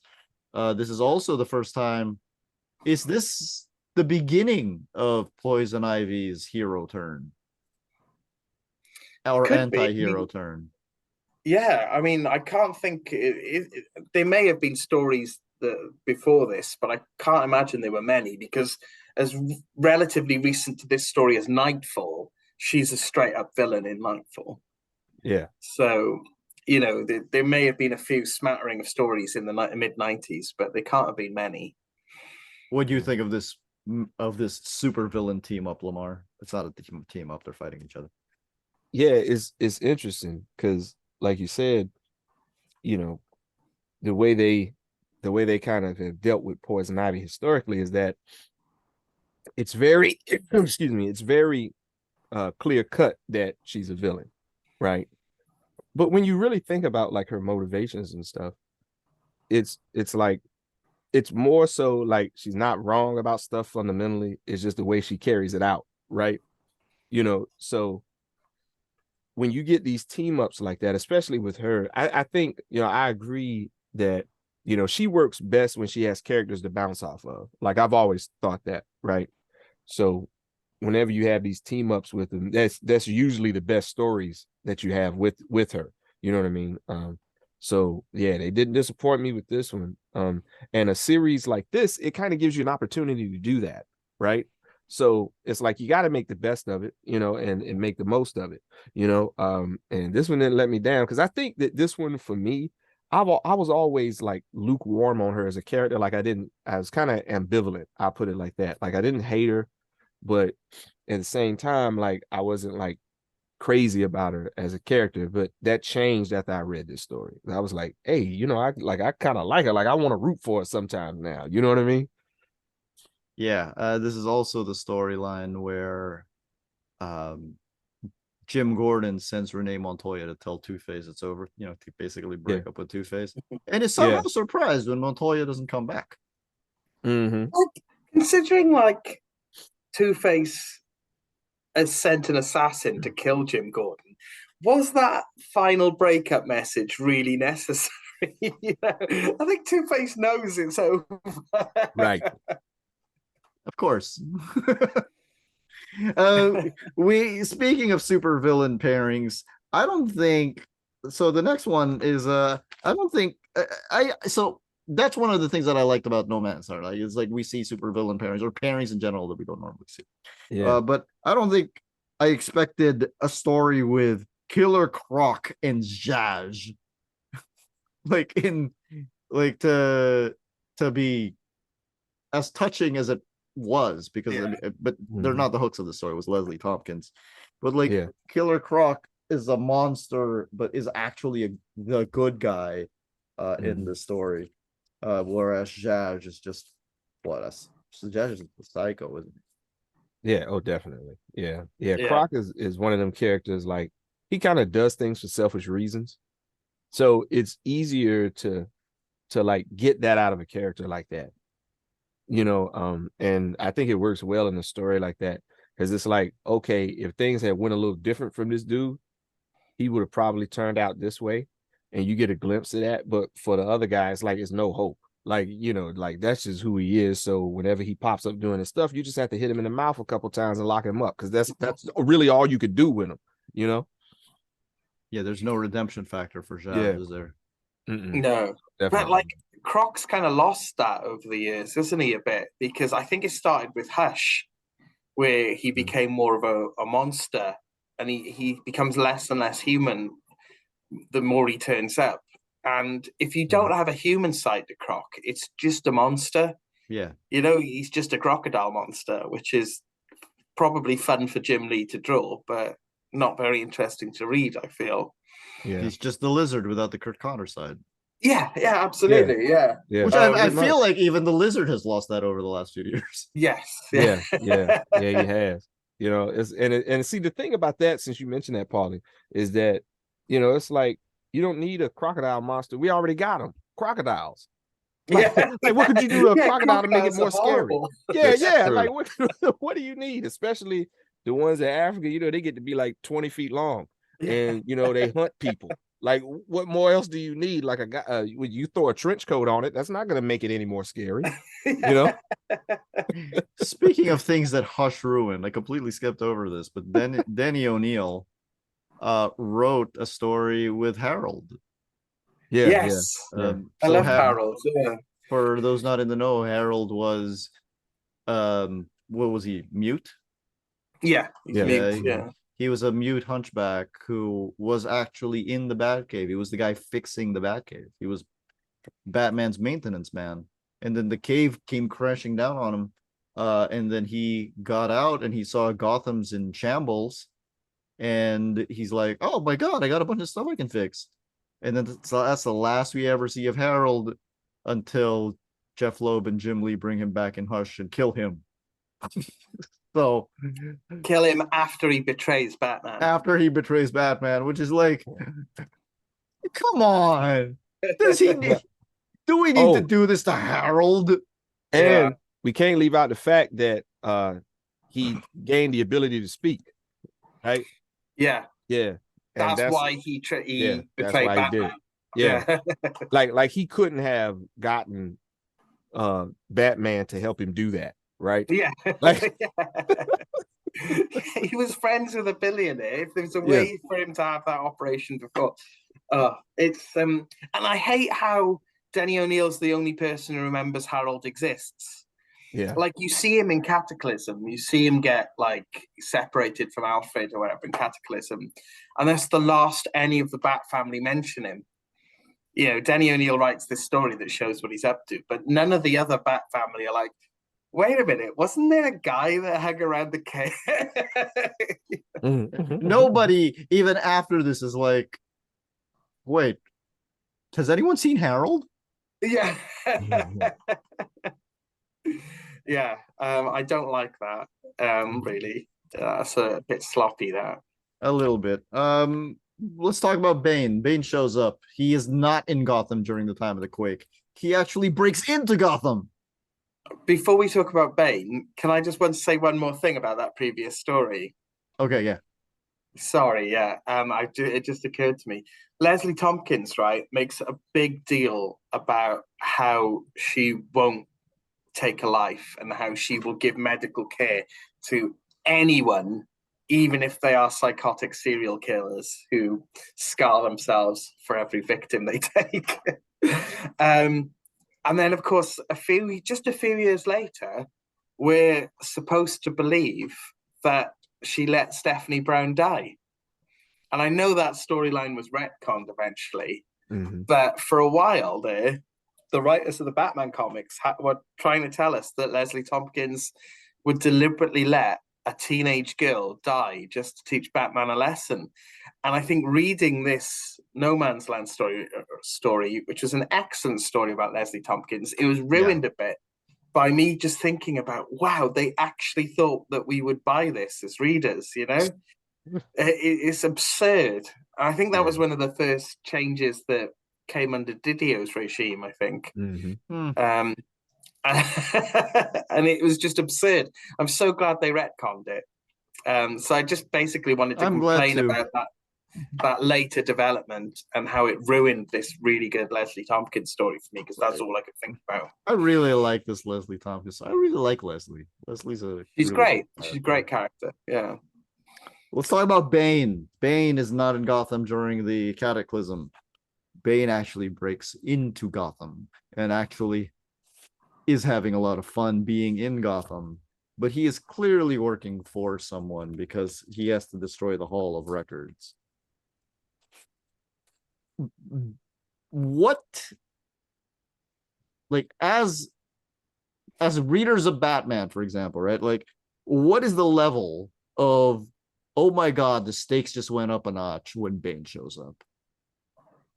At this point, yeah, I think Bane's got diluted over the years, unfortunately. Well, I agree with that, yes. Yeah. But at this point in the late 90s, where Nightfall's still fresh in people's brains, I think, yeah, it would have been pretty big for Bane to show up. And it's written as if it's really big as well. Yeah. Like, I think that when, you know, this is Bane opens up book 4 and I remember going like, oh crap, it's Bane. Yeah. That's the effect that it has on me. But of course, the thing is, Bane is working for someone. So I think that even that is like, oh my God, who's he working for? It's got to be big. If like, it is, but Bane got used like this so much. So even this story itself is one of the things that diluted Bane. Because before this story was Legacy, Batman Legacy, where he turns out to be working for Ra's al Ghul.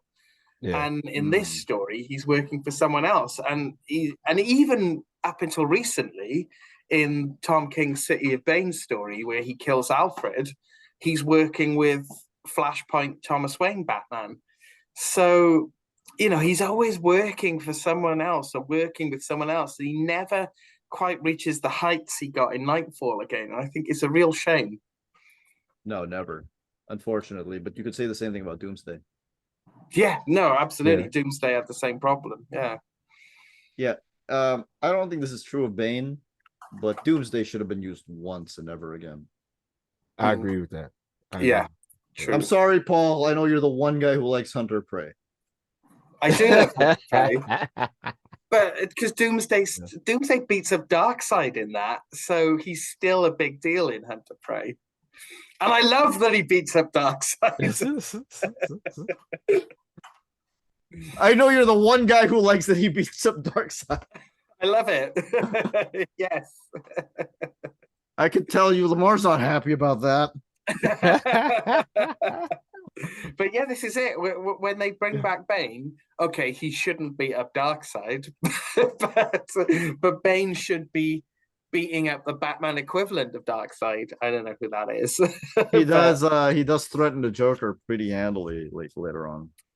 Yeah, that's it. This is a great cover, isn't it? Where like it's an homage to the Kelly Jones cover of Bane breaking Batman's back when he's got Joker over his knee. And I really like that cover, yeah.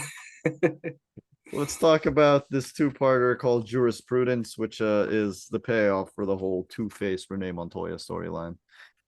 Two-Face at this point has been keeping Renee Montoya as prisoner for like 3 months, and gathers her whole family and kidnaps James Gordon so that he can hold a trial of Jim Gordon. The trial of Jim Gordon is whether or not Jim Gordon was out of line for getting into an alliance with Two-Face. I love it. Two-Face is crazy. What did you guys? What are your opinions on this specific storyline with Two-Face, Renee Montoya, and Jim Gordon? Also, at the same time, He's also sent Tallyman to kill Gordon's family. And that's when Batman and the rest of them save them. We also see the Penguin dealing with a very familiar looking woman who shall be named later. I really love this story. I'm not so keen on the art. I don't think the tone of the art, it's not bad art, but it doesn't go with the tone of the story, I feel. It's quite cartoony. Yeah. But I love the story. You're right. It's like a perfect Two-Face story because he's putting Gordon on trial for the crime of going into an alliance with him, which is nuts. And because in his mind, he's Harvey Dent. Yeah, which is and also he's kind of got Gordon bang to rights. It was, like we were saying earlier on, it's not the fact that he went into an alliance with Two-Face, but the fact that he sent Montoya and put Montoya in danger. Gordon did cross a line there, and this is Gordon paying for it, quite rightly in a way. Because what did he think was going to happen? Seriously. Yeah. He's surprised at what happened. Yeah. And the ending to this story, the person they choose to defend Gordon is absolute genius. I love it. Yeah, I mean, we're just gonna spoil this 20-year-old story. The person that they choose to defend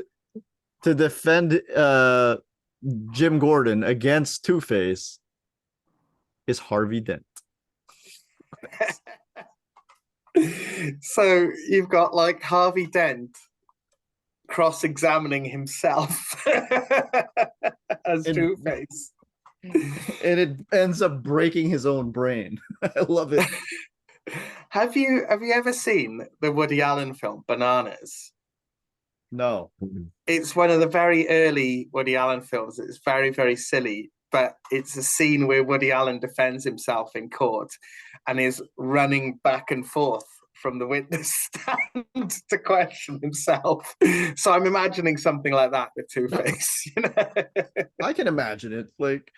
And I can imagine it being filmed too. Like, you just show one side of him and then the other side of him.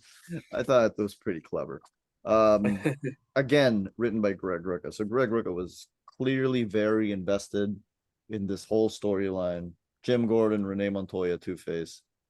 I do feel like his work on No Man's Land probably led directly to Gotham Central. Probably. Yeah. I feel that way too. Yeah. And like when you think about this story, like you have to ask yourself, is there any other way to do that story besides the way they did it?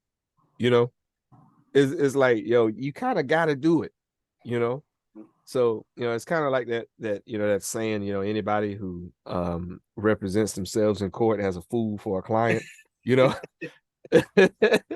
like you read this story, you like, man, this guy Two-Faces. This is a sick guy, man. But the funny thing about it is that it makes all the sense in the world to him, And so going back to the whole psychological thing we were talking about, it's like if you're gonna have something like that happen, like it has to be Gotham City where it happens. And it has to be Two-Face that does it, man. And that's kind of like one of the payoffs for this thing kind of, like going on as long as it did. In their time, like I said, it's a year, it's like you could expect to see some people kind of busting at the seams mentally, so to speak. You know what I mean? So it's like, what do you do? Yeah, it was great. Yeah. I mean, I feel it like a lot of people suffered cabin fever during lockdown. Yeah, with COVID. Yeah, it was the same thing. And this person, Two-Face, is already insane. I do think that this whole thing between Two-Face and the Penguin, very interesting because Penguin's not insane. Right. So there's like these two kinds of Batman villains. Either you're crazy or you're really, really, really just a dick. Yeah. Right. And here you are. One is like the epitome of crazy, and one is the epitome of just like the Penguin's a dick. Yeah. I mean, like he could stop being a criminal anytime he felt like it. He could Yeah. just be like, you know what? I've made enough money. I've ruined enough people's lives. I'm just gonna call it a day. I'm out. Right.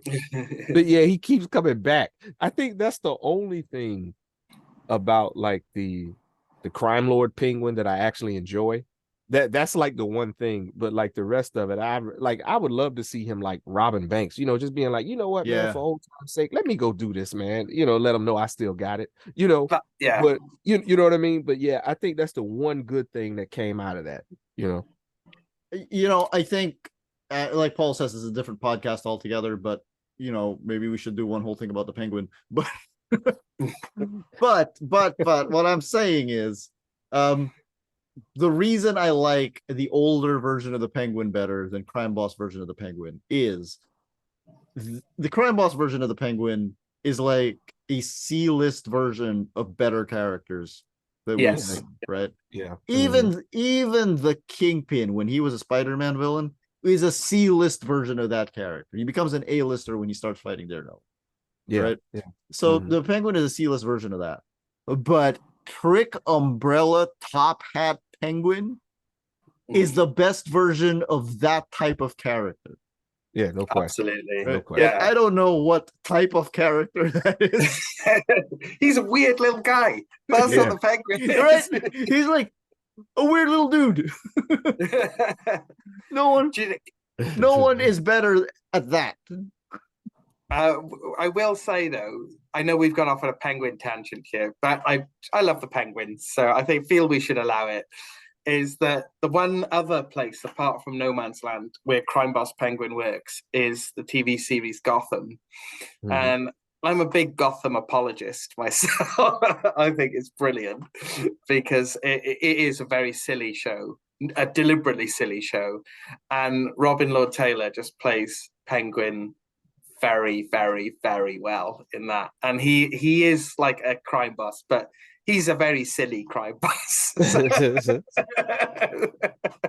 So I like it. By the way, it has not escaped my attention that we've completely omitted the other version of the Penguin, which is Danny DeVito's. Yeah. Let's move on. Yeah. I don't want to talk about biting someone's nose off. Okay. So we have that storyline coming to an end. That is the last time we see Two-Face in this storyline, which surprises me a little bit, but it does feel like it surprised me a little bit because it's only volume 4, right? But it does feel like they're clearing the stage for a couple of much bigger villains to come in. Yeah. One of whom obviously is the Joker. But it is followed up by my favorite issue of all of No Man's Land, which is called Falling Back by Greg Rucka and Rick Burchett. This is when Batman and Jim Gordon have their long overdue conversation. And what I liked about it, we get like whole pages where they don't even talk. Right? They're like, I have no idea what to say to you.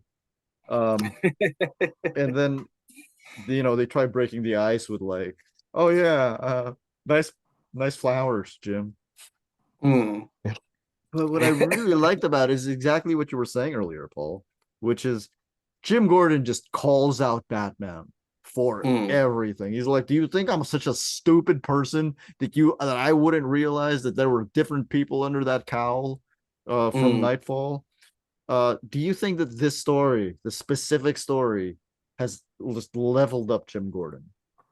Absolutely, yeah. Do you know what I love about it is that the bit where he says, oh yeah, and friends don't walk out on people in the middle of a sentence, which was a running gag throughout the 90s. Yeah. And did they even do that gag after that? I don't know. They did in the movies, obviously, but I don't know if they ever did it in the comics again. Because it is really rude. Why would you do that to your friend? Like in the film Justice League, Flash remarks, wow, that was rude. And it is very rude. It is rude. It is very rude. And of course, he justifies it by like, I've never been good at saying goodbye. Shut up, Batman. You just think you're cool. Because he's a stunted man child. Because you're an edgelord. Yeah, and Gordon calls him on it. It's like, look, come on, act like a grown-up, for God's sake. What do you guys think of the story? I love this story. This is my favorite issue. Me too. It's my favorite issue too. I love how like Gordon doesn't want to know that he's Bruce Wayne because he already knows. Yeah. You know, he's such a good cop. He already knows. He says, if I wanted to know who you were, I could have discovered it 10 years ago. And for all you know, maybe I did. Maybe I did. Yeah. But he's known since Batman Year One, you know? Because he definitely. Yeah, he basically looks at Batman without his mask. You know, when Batman hands over James Gordon Jr. Yeah. You know, he's covered in muck. But well, and he says, like, I can't see well without my glasses. Yeah, but he knows. I'll tell you what, though, right? Like, I'll tell you what, though, I can't see the details of your faces right now, but I know the shapes of your faces so well that I know you're Paul and I know you're LaMar. If I was handing you a baby, you'd be able to tell it was me, right? If I were handing me a baby, I would 100% know it was you. You know, it's funny though, because while I was reading that, I was halfway expecting him to just be like, "Hey, Bruce, let me tell you something real quick, man." Right? You know what I mean? But you know, but it's like it's because it's so obvious to me, like in my head canon, that he's always known who he is, and he just kind of lets him do his thing. But then it's like, don't tell me who you are, because then I gotta arrest you. Yeah, you know that's what I the mean? thing. So, you know what I'm saying? That's the thing. Yeah. He can't acknowledge it. Yeah. So like, I can't do that because then I gotta go knock on your door down at Wayne Manor and I gotta deal with your butler with the shotgun. You know what I mean? So I don't want to do that. I feel that I feel the same way about Perry White too. You know what I mean? Oh, Perry definitely knows. Always have. He definitely knows Clark is Superman. Like, there's no way he couldn't know. Yeah, I like, and to just see it play out the way it did, and there's not a lot of talking, and a lot of times that tends to backfire because people just kind of do that because they think it's cool, but it's like it's something that you have to do when it's appropriate, and I think that this was like appropriate, for them to do it that way. Yeah. No, yeah, I really like that.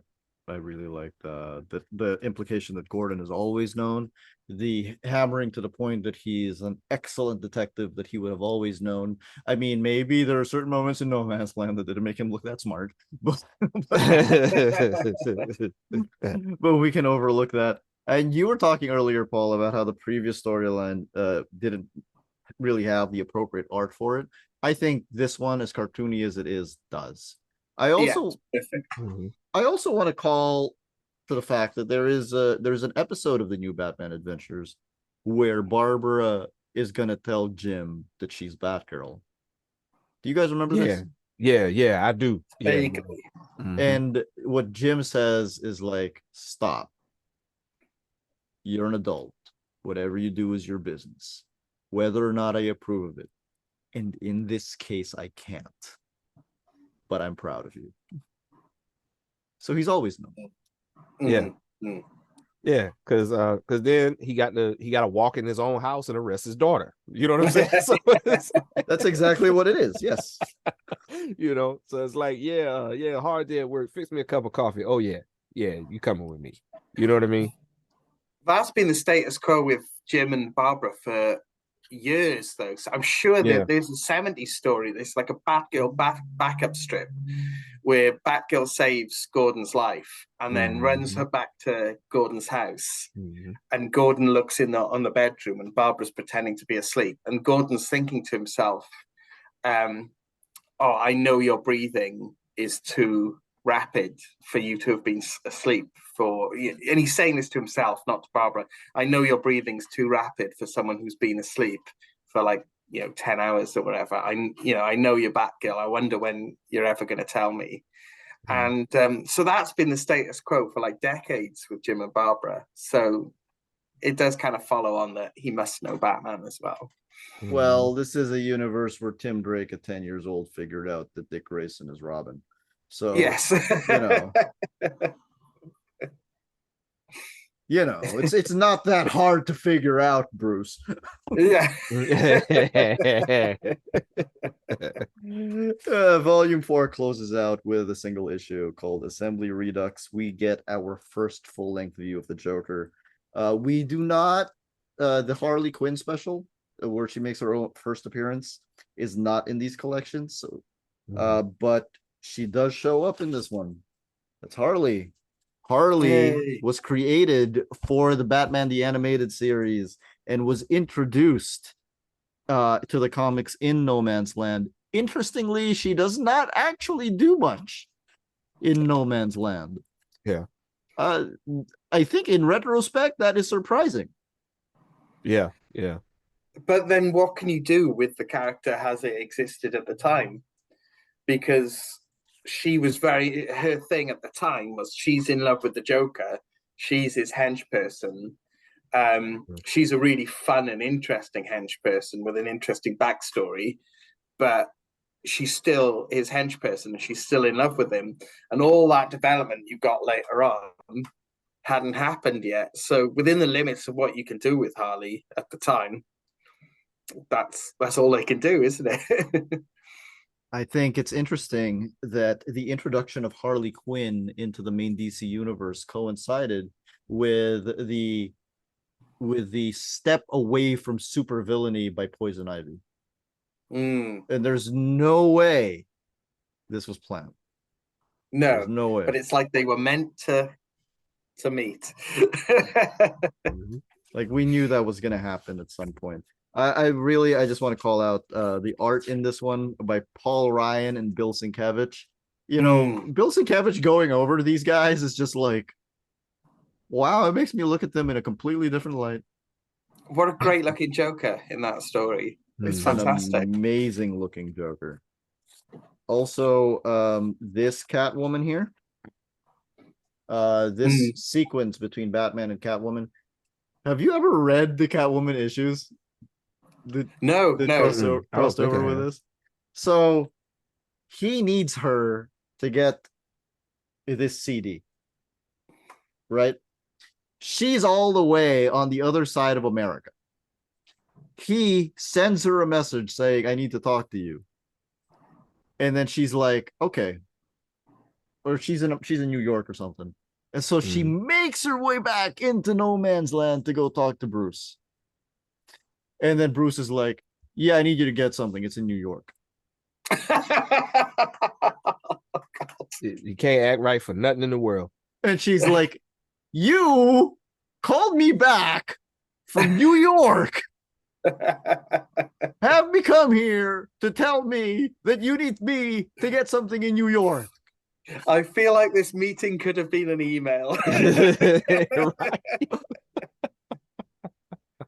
And Bruce justifies it with, well, one, I couldn't have told it over the phone because somebody might hear. And two, I needed to see that you could get in, because if you couldn't get in, then it would be pointless. And then she's like, no, I hate you. I'm going to kill you. And then they make out. And then and that's when she leaves and she goes, does the job. And this exact scene happens in that Catwoman, that Catwoman arc. Okay. So like, where basically she's like, I'm gonna steal whatever I want. It's like, if you steal from Gotham, I'm gonna have to chase you. She's like, come and chase me, Batman. He's like, okay. See, Batman has very strong morals unless it comes to this woman. Yeah. Or unless it comes to the daughter of a genocidal maniac. Yeah. So again, interestingly, this is where we see the first appearance of Harley. Not much actually happens here. Well, this is not the first appearance of Harley, but the first appearance of Harley in this collection. Not much actually happens here. There's a scene where Bruce and Jim go over the maps, and then they're like, we need to lay this out. We need a plan to take back Gotham. So Pettit's got 10 square blocks by the park. Penguin's still over here somewhere. Nightwing's got Blackgate. We have Harley, but then we also are introduced the woman that Bane has been dealing with is now named, and she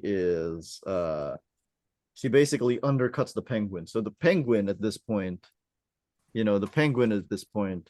this, for whatever much he's been built up through No Man's Land at this point, he just got knocked way down because a helicopter lands, and this woman is revealed to be Mercy Graves, who made her debut on Superman the Animated Series as the chauffeur and assistant and bodyguard of Lex Luthor, who is now ready to rebuild Gotham. Lex Luthor shows up, and you reacted how? Oh, great. Brilliant. It's so good to see him. I know, me too. And he's the only guy you could do this story with as well. I can't think of any. You couldn't do this story with the Penguin, for example. You couldn't do this story with, I don't know, any other sort of rich. You could, like, Max Lord, or sometimes Vandal Savage is like an evil billionaire, isn't he? You couldn't do it with him. It had to be Lex Luthor. Yeah. This is where I think that the Superman issues were important, because like, we're talking about how this might have been better if it were done in a vacuum, because otherwise it really falls apart. Why doesn't Superman just push Gotham back to where it used to be, and stuff? But the thing is, if you're telling a Batman story and all of a sudden, out of fucking nowhere, a Superman villain shows up, in any other medium, in any other genre, that's bad writing. Yeah, definitely. Yeah. But here it's like, oh my God, it's Lex Luthor. That's brilliant. LaMar, you were gonna say. Yeah, I the only thing I was gonna say is we have to mention the fact, because we'd be doing our viewers a great disservice if we didn't mention the fact that Lex Luthor pops up and that it's a real estate scheme. Yes. Like we have to mention that. That's the only reason why he's there, is to do one of these real estate schemes. Okay. Okay. Yeah, go ahead. Yeah, so basically he has this idea that since Gotham is in shambles and everything, and he thinks, as soon as he hears about this, obviously he has no care for the people in Gotham. So he's like, you know what I'll do? I'm gonna go in and I'm gonna hire Bane, and he's gonna go down there and we're gonna destroy all of these deeds at the records building, and then I'm gonna get them all, and then what I'm gonna do is we're gonna make fake deeds under these fake names that I've established for myself, and I'm gonna own the whole thing.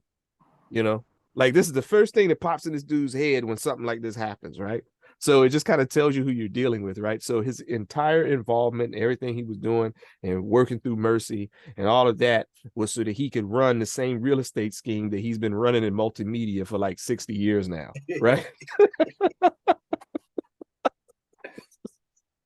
First, he wanted California, then he wanted Australia, and now he wants Gotham City. It all works out. It all works out. I was gonna. I'm just gonna say, I'm so glad LaMar explained all that, because I was gonna be like, could one of you explain Lex Luthor's scheme here? Yeah. But I just wanted to add as well, like, that you were saying it's good that Superman showed up earlier on, because it enhances Lex Luthor's appearance, and it really does, because Luthor's saving Gotham, which is something that Superman couldn't do. So there's one strong motive for him right there. Absolutely. It's because he's doing something that Superman couldn't, just to show that he can.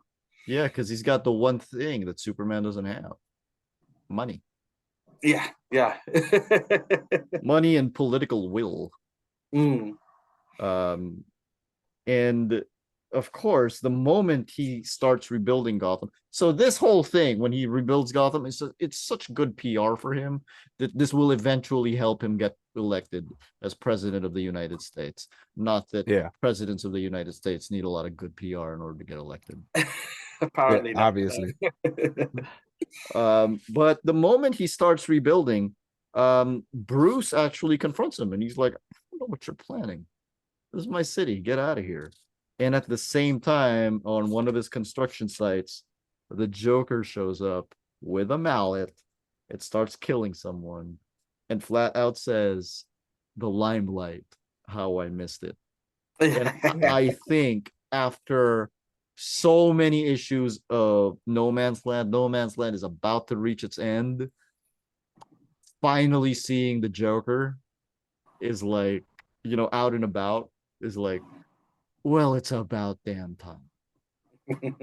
You remember that one episode of Justice League where Lex forms an Injustice gang? Yeah. And then, it's got a bunch of villains in it. And then all of a sudden the Joker just shows up. And my reaction was like, oh, that's what's been missing. Yeah. There's just so much power that the Joker has, it's almost enough to warrant a book of essays such as The Man Who Laughs, which you can all buy on Amazon. So, yeah, what did you guys think of the fact that Lex Luthor shows up and the Joker shows up pretty much at the same time? Yeah. It's like, what more do you need to show that, yeah, this is the end game. This is where it's all kicking off now. Mm-hmm. Absolutely. Yeah, you kind of have to. Yeah, you got to do it that way because, and this is actually something, we see it later in Infinite Crisis, right? Where, Lex Luthor pops up and, he tells Alexander Luthor, and he's like, hey man, listen, you messed up. You didn't get the Joker involved. So now he's gonna shoot you in the face with this huge cannon. So it's like, once that it's like a series of escalations, right? Because like you had the Penguin, he got elevated immediately, and then he's a non-factor at this point, right? And then when Mercy gets involved, and then Luthor gets involved, and then now you see the Joker. Like there's literally no other way you could do that. Mm. And this is also when we have a little scene with Bane and Mercy confronting the Joker and Harley. And I do think in many ways, Paul, this might be the equivalent of beating up Darkseid, because Bane does walk away from this the winner if that confrontation. Yeah. But then Bruce talks to Bane and he's just like, just leave. Like, you already have what you want, just go away. And I think that highlights what the No Man's Land has done to these characters, because I feel like in any other circumstance, Bruce would be like, well, there's got to be a way to stop Luthor, capture Bane, capture the Joker and all that. But in this particular set of circumstances, he's just like, oh my God, just get out of my way. Yeah. Yeah, pretty much. And he's leaving the people of Santa Prisca under Bane's control. That's it. He's letting Bane have Santa Prisca. Yes. So, yeah. He's like, at this moment, that is not my problem. Yeah. Was that ever addressed later on? I don't know though. I feel like it's ample opportunity for a storyline there. Yeah. Unfortunately, we also do get a whole thing where Mercy kills a bunch of Penguin's henchmen. So again, like I said, like as much as a businessman Penguin was built up during No Man's Land, he's pretty much back to square one at the end of No Man's Land, isn't he? Yeah, there's no question about it. Yeah. That's sad. Yeah. There's like all of this opportunity there, and they're just like, all right, we're done. Yeah. And that is when Luthor manages to get Congress to declare Gotham as back to being part of the United States, which is when the Joker makes his move. The big thing about the Joker here is that he starts this whole thing with a plot about babies. So like now that No Man's Land is back, and No Man's is back in America, Gotham City is back in America, and and it's about to end, and the Joker still hasn't made his move, that's when Batman starts getting paranoid. That's when Batman's like, God damn it. Right. I do feel like, in as much as there's a lot of fridging involved in what is about to happen, what we're about to talk about, No Man's Land does such a great job of establishing the Joker always and forever as Batman's number one threat. What do you guys think? Absolutely, yeah. And I wonder if they'd have the discipline now to keep him to the end. You know, we're living in an era where Joker now has his own ongoing series, and he's constantly everywhere all the time. You know, and there's hardly ever a Batman issue where he doesn't pop up in it in some way. So I wonder now if they'd have the discipline just to keep him out of the way until the very, very end. But here, it really pays off. It really works. There's a lot of discipline to keep the Joker away for the majority of the year. Yeah, LaMar, what do you think? Yeah, I don't think this kind of story gets told, as far as the Joker is concerned. I don't think it gets told that way. Because now, you know, not only would they not be able to keep him to the end, it'd be all over the internet before the book even came out. So, you know, it's one of those things where, you know, we're not having that type of technology actually worked out, because, you know, by the time you get to this point in the story, everybody's like, okay, where's the Joker? Because, you know, they showed him like early on for like a couple of panels where he stabbed the dude with the fork, and then, you know, he you know, he had and he hit him with the Joker venom. Was like, all right, we all spray paint this dude, please, and you know, but then that was it. And then now he, you know, that was just their way of just saying, hey, yeah, he is around, but you don't know what he's going to do next. And then he doesn't appear in anything else until you get to this. And then I think they really do a good job of playing him up as like the chaos engine, right? And that even when you don't see him, he's still affecting everything around him, you know. And when you have something like this going on, that, you know, it's like an earthquake comes out of nowhere, you know, thanks to the Quake Master, you know. So it just pops up out of nowhere. It's almost like earthquakes come out of nowhere in general. Right. So it pops up out of nowhere. You know, nobody knows, because, you know, you can't really plan for something like that.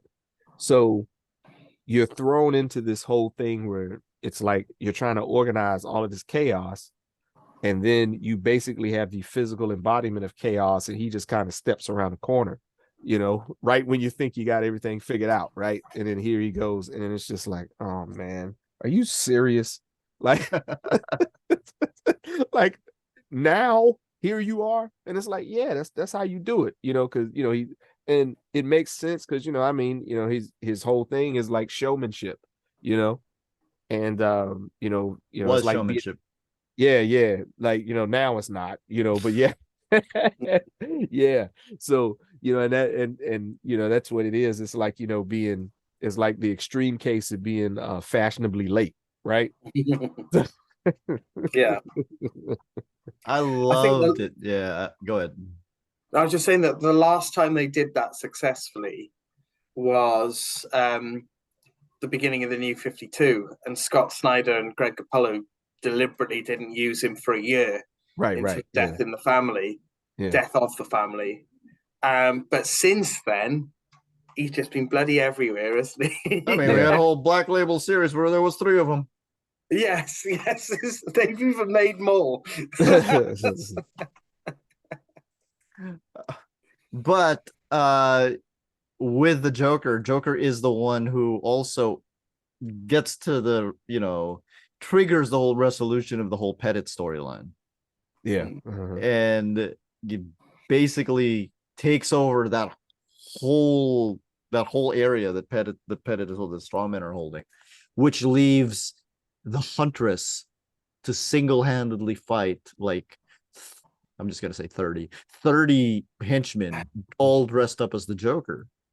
So here she is, like, and you know, at this point, she's trying to make up for not fighting Two-Face earlier on Right. in No Man's Land. She almost dies, and then Batman shows up to save her, and he's just like, "You did good. Yeah. Well done. Well done. Good job. You finally have my approval, and it probably wasn't worth it." Yeah. Yeah, and All it you ain't had gonna to do last was that long. It's not gonna last that. all you had to do to earn my approval was get shot in every single limb of your body. Yeah.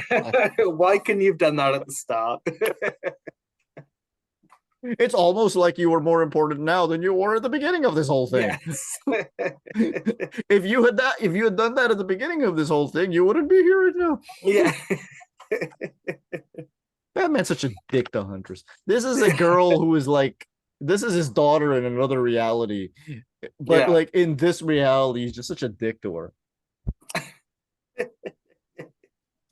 That's too bad. So there we go, and then Joker kidnaps a bunch of babies, hides them somewhere, and Batman and the rest of them split up to go look for the babies. As it turns out, Sarah Essen, Commissioner Gordon's wife, who is not Barbara Gordon's mom, walks, her batteries run out for her walkie-talkie, and then she's like, well, I'm gonna go get more batteries from HQ, and turns out Joker has hidden the babies in GCPD HQ.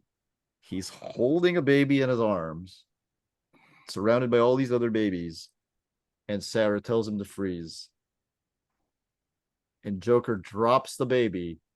Sarah lets go of the gun, catches the baby, saves its life, and Joker kills her.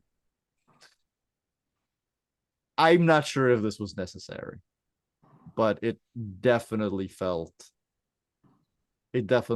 like, oh shit, the Joker has won again. Yeah.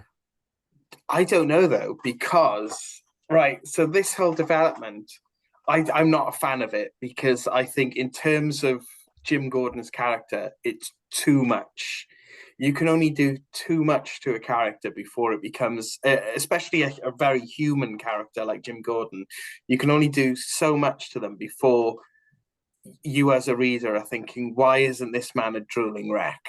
How is this man still going?" Because so much has been done to him by the same person, By the same person. Joker. Mm-hmm.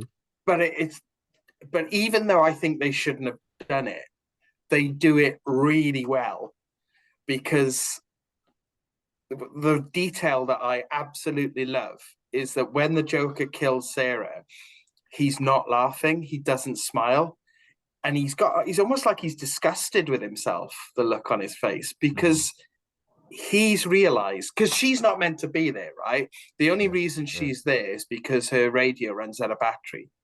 So the Joker didn't plan to kill Sarah.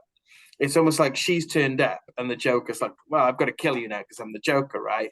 But he's realized after he's done it that this isn't funny because I've just killed Jim Gordon's wife. I'm repeating jokes. I'm doing the same joke over and over again to the same man, and it's not funny even to me. So he's not happy that he's done it. And I think just the detail of having him not smiling after it, I don't know if it was deliberate, but it works for me as a reader because it's like, yeah, the Joker's realizing he's repeating himself.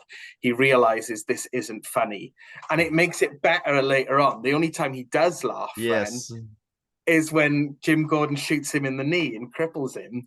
Yeah. And it's like, oh, that's funny. Yeah, okay, I get it now. This is funny, right? So it's almost like Jim's played into the Joker's hands by doing that, by giving a punchline to the joke. Yeah, and let's put that. Yeah, go ahead, LaMar. Oh, I was just gonna say real quick, to add on to what Paulie was saying, when, like he said, when he does it, like he doesn't laugh or anything, and he doesn't say anything, and he just kind of like realizes that it's not funny, and then he turns himself in, right? Because he's like, man, this ain't even funny, bro. Here, yeah, yeah. But see, to put that into context, he turns himself in, which means that Jim Gordon, who now wants to kill him, if he kills him because he's turned himself in, would now be breaking the law, Right. Mm. Yeah. right? And then he shoots him in the knee instead, and then the Joker's like, "Oh my god, I really hurt. What the hell? Oh wait, just like your daughter." And then he starts laughing, Mhm. and I'm like, that is chilling. Yeah, Now, yeah. like, I didn't really have an attachment to Sarah Essen. I may have never read a Sarah Essen story that wasn't this and year one. I Yeah. actually don't know. I've got an attachment to it because of a story.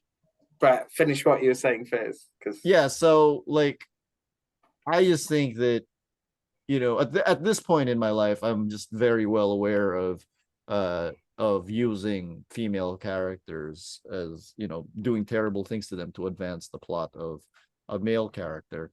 And that's something that I'm resistant to at this point. And but I know when I read this back in 2001 or whatever it was, I thought it was amazing. mm. But I don't have an attachment to her, so I didn't really. I'm like, okay, she's dead. There's a story. It's an Alan Grant Norm Brayfogle story, which, as regular viewers will know, I'm very attached to that era of Batman comics. Specifically, that team. Yes. But there's a story involving. It's called. I think it's called Ladies' Night or something like that, and it involves Catwoman, Sarah Essen, and someone else. I haven't read it for a while, but Sarah Essen's just really cool in that story. I really love it. And I've always liked her attitude to Batman throughout the sort of Nightfall era as well. It's like, I don't know why my husband puts up with you. You're a criminal. So I got really attached to her through that as well, through that interesting sort of dynamic of I love Jim, but I hate that he's friends with this vigilante. Yeah. And I hate this vigilante because I love Jim so much. Yeah. Because I don't understand the relationship. So I was attached to her as a character to a certain extent. And I was really sad to see her killed in such a sort of, like you say, infringing, even though she was fridged, even though that terminology didn't exist at the time or wasn't as widespread at the Yeah. time. But like I said, they did do it really well. I thought if they're going to do it, they might as well do it well. Yeah, I think you know, I think, well, one, I do think she was expendable because she wasn't even in the cartoon. Yeah, that's true. But another thing that I thought was interesting about her was the fact that Jim Gordon and Sarah Essen, you know, she's, like I said, she's not Barbara's mom. She cheated on he cheated on his wife to get with Sarah Essen. And whatever judgments we may, you know, society may have on something like that, it is something that happens. And I feel like that's not a demographic that we see represented a lot in superhero fiction at all. Yes. Sarah's existence is a reminder of how it enhances Jim Gordon, because it reminds us that Jim Gordon is human. You know, he's fallible, and he reminds us of the Jim Gordon we see in Batman Year One, who is this really good bloke, but he's a good bloke in a human way, not in a larger than life way like Batman is. So he does things like cheats on his wife with a co-worker, which I'm not defending, but it's a very human, very human flaw, a very human thing to do. Yeah, we're not condoning it at all. It's just like, it's a thing that happens. It's a thing that happens, like you say. So Sarah's existence kind of reminds you of that side of Jim.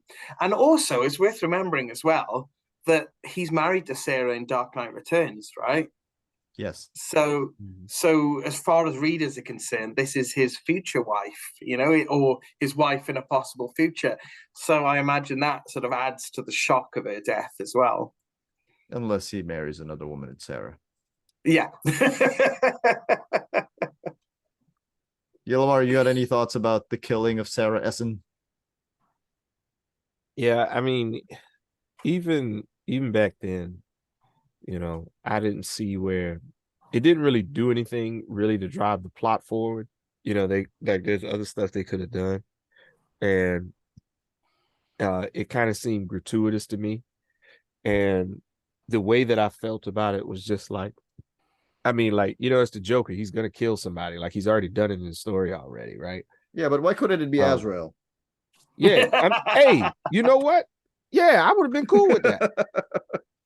I'd have been cool with that if it was, yeah, just go ahead and get him on up out of here, man. And do us all a favor. But yeah, I mean, I think, because like you said, it was just like he didn't plan on doing it, right?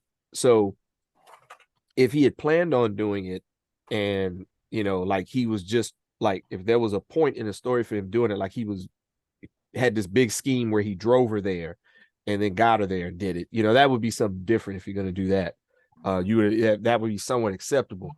But just for it just to be like, and that's probably a good question to ask. Like, did y'all do that on purpose just to kind of highlight that it was gratuitous?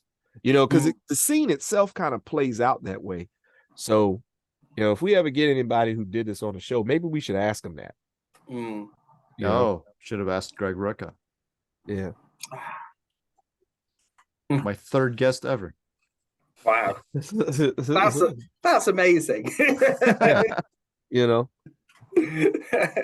I really like Greg Rucka.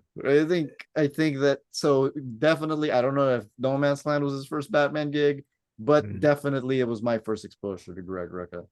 And he did write a bunch of my favorite things in it, including my favorite issue. The other guy who wrote a bunch of the stuff that I really liked in it was Bob Gale. But this last stretch with the Joker and Lex, this is basically all Rucka. Yeah. With a little bit of Devin Grayson. So like, it started off with Bob Gale, then it had Devin Grayson, then we had like some Larry Hama, a little bit of other writers, and then Rucka showed up, and then it was basically like Rucka and Devin Grayson for a while. And then by the end it was basically all Greg Rucka.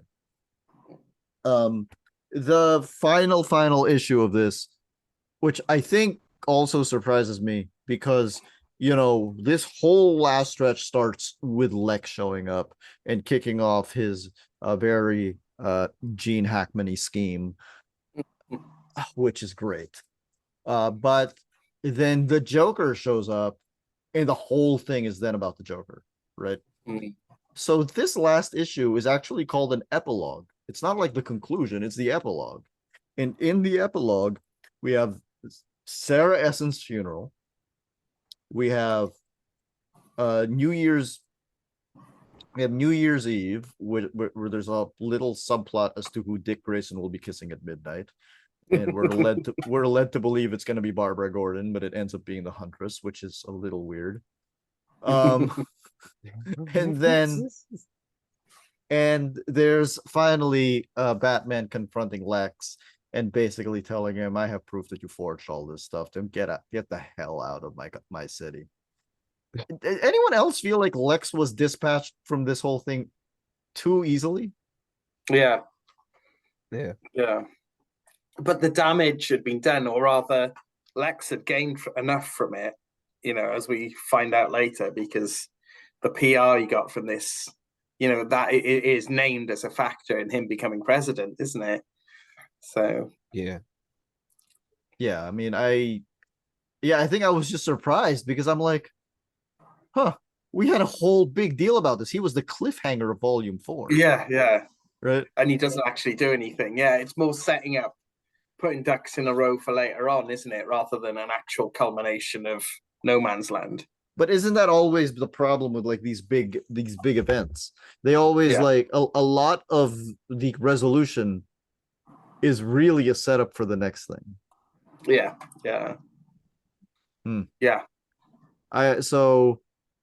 But on the other hand, at the same time, for me, like we mentioned, Lex isn't a Batman villain. Yeah. Well, it would have been wrong to make him the focus at the end. Yeah. I feel like somebody was going to say something. Yeah. No, but it just, what they did set up was really good. President Lex, you know, that was such a great story. So, and such a great idea. So I wonder if they were thinking of President Lex when they did this story. Well, put I it guess in context for us. What was Lex doing at this time in the Superman books? Do you know what? I think this would have been 2000, right? Wouldn't it? Yeah. So, so one thing he was doing around this time was having sex with a parasite. But Wait, what?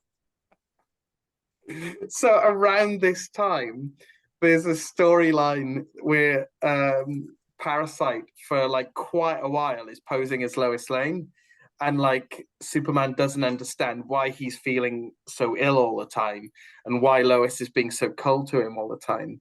And it's because it's the Parasite disguised as Lois Lane. And during this period, the Parasite, as Lois Lane, has sex with Lex Luthor, and Lex Luthor's like, "Oh wow, I'm having sex with Lois Lane." It's out to be the Parasite, but that has nothing to do with anything. I just wanted to mention. Are you sure it has nothing to do with anything? But yes, around this time, they would have had President Lex in mind, I think, because you know, it was around this time he was, you know, Ra's al Ghul and Talia was being reintroduced, and of course, Talia is who Ra's al Ghul is who Lex Luthor ends up giving LexCorp to while he's running for president. Yeah, so yeah, they must have been setting up President Lex even at this point. It is I mean, I guess we do have to point out that it is revealed that Bruce ran into Talia at the very beginning of No Man's Land when he was on his bender. Yeah. Talia is the one that, you know, kicks him out of his stupor and is like, "No, you have to be worthy of me, beloved." You have to be worthy of me and the son that I am not telling you about at this point in time. So, in conclusion, I really did enjoy No Man's Land. You guys know I'm not the biggest Batman fan, but I just think that the whole mood and setup of No Man's Land, plus I do legitimately think like it is a thought-provoking book. It is a thought-provoking storyline. It does make you think like, oh my god, what would I do in this case if I didn't die, which I probably would in No Man's Land. But like, you know, if I have to like resort to these things, to these ethical compromises, would I do it? And would I be able to live with myself? Yeah, and it's a great use of like so many villains. I will point out there is one issue by Larry Hama that I don't think was great, which was Mr. Freeze. Oh yeah. This one Mr. Freeze issue that ends with Batman and Mr. Freeze talking in chess puns. Yeah, that was really cheesy. Which, by the way, legitimately reads to me like an inventory story. Like, this does not need to happen in No Man's Land. This could happen anywhere. Like, were you guys like short on deadline at like one point or something? But anyway, yes. Aside from that, I do think there was like a great use of the villains. Like, I think Penguin was very well built up. Two-Face, like some of the best use of Two-Face I've ever seen. Lex showing up, like that actually felt really good. And the Joker, oh my goodness, the Joker.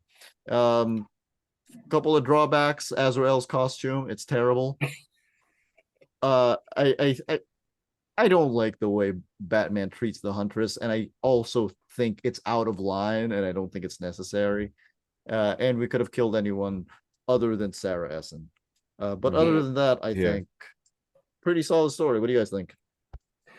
I wasn't reading Batman comics at the time, but I hated it at the time because I kind of wanted to get back into Batman comics because I really checked out because I didn't like Contagion and I didn't really like Legacy that much.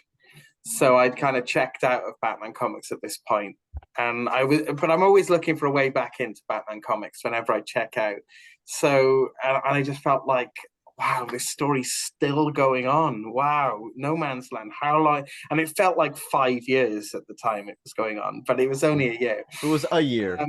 Yeah, it was a year. Yeah. So I hated How long did the Clone Saga feel to you? Well, this is it. Yeah. I mean, the Clone Saga felt like 10 years. It was only like a couple of years. Yeah. And this felt like that at the time. It felt like it had been stretched out too long. But then I wasn't really reading it properly. So I was just sick of seeing those black and yellow trade dress on all the Batman comics, you know? Yeah. But I read it afterwards then, and I was like, wow, this is better than Contagion. It's better than Legacy. It's really thought-provoking. It's a really brilliant use of all these characters, like you say. They And it sat down and genuinely, really thought it out, huh? yeah, absolutely. Yeah, it really felt like that.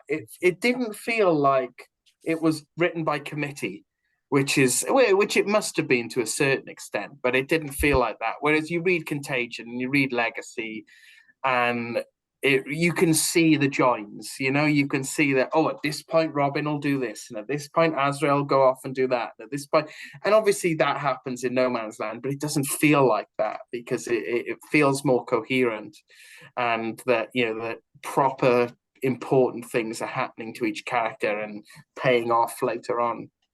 So, and we've got so many great things from this storyline.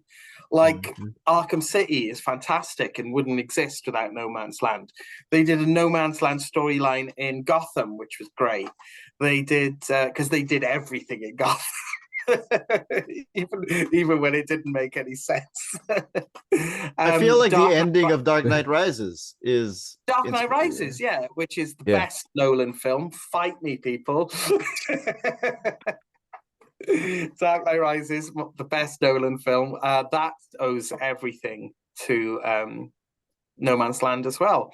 So we just got some great stuff from this. LaMar? Yeah, this it was reading it the first time, it was a heck of a ride, but it was dope because if you didn't want to read, like we were talking about the Catwoman stuff, if you didn't want to read the Catwoman stuff, you didn't have to.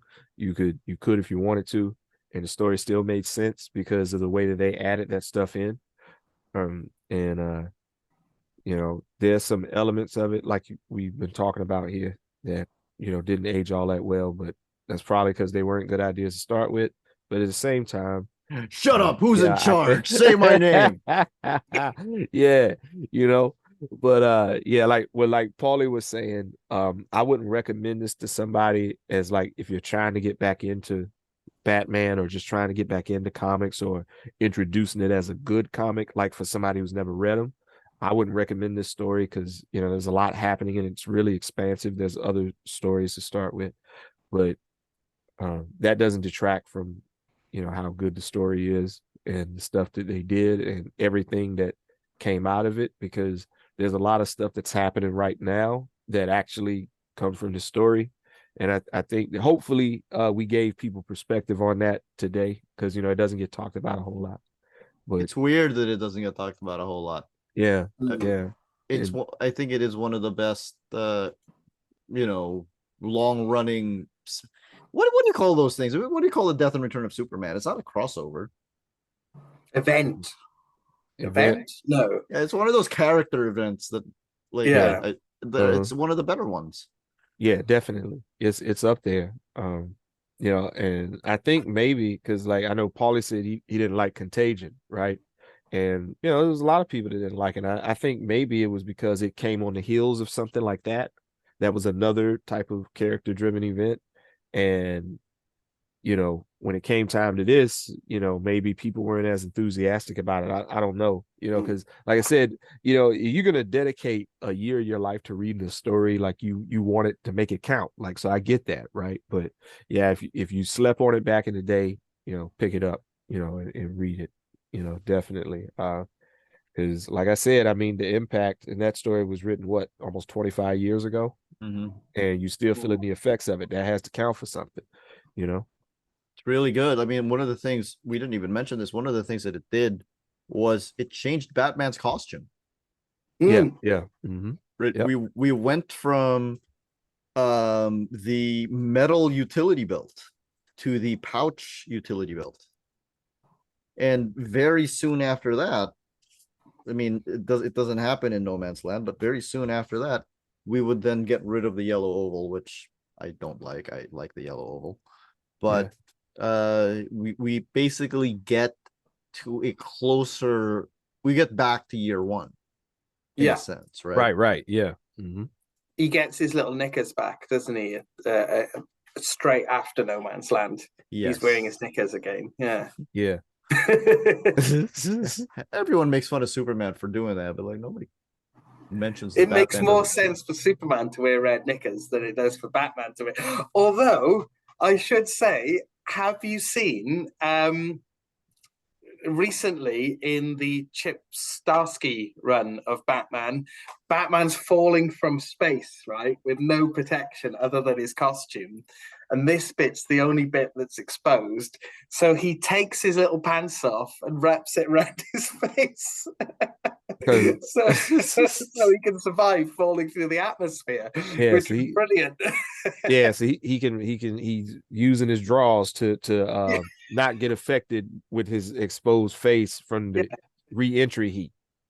Yeah, exactly. Yeah, it's brilliant. I mean, what other excuse do you need, right? I love Starsky.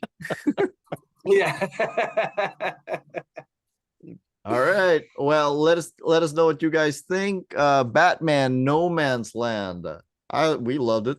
Let us know what you think in the comments below. Click like, share, and subscribe. This has been a pleasure, gentlemen, as always.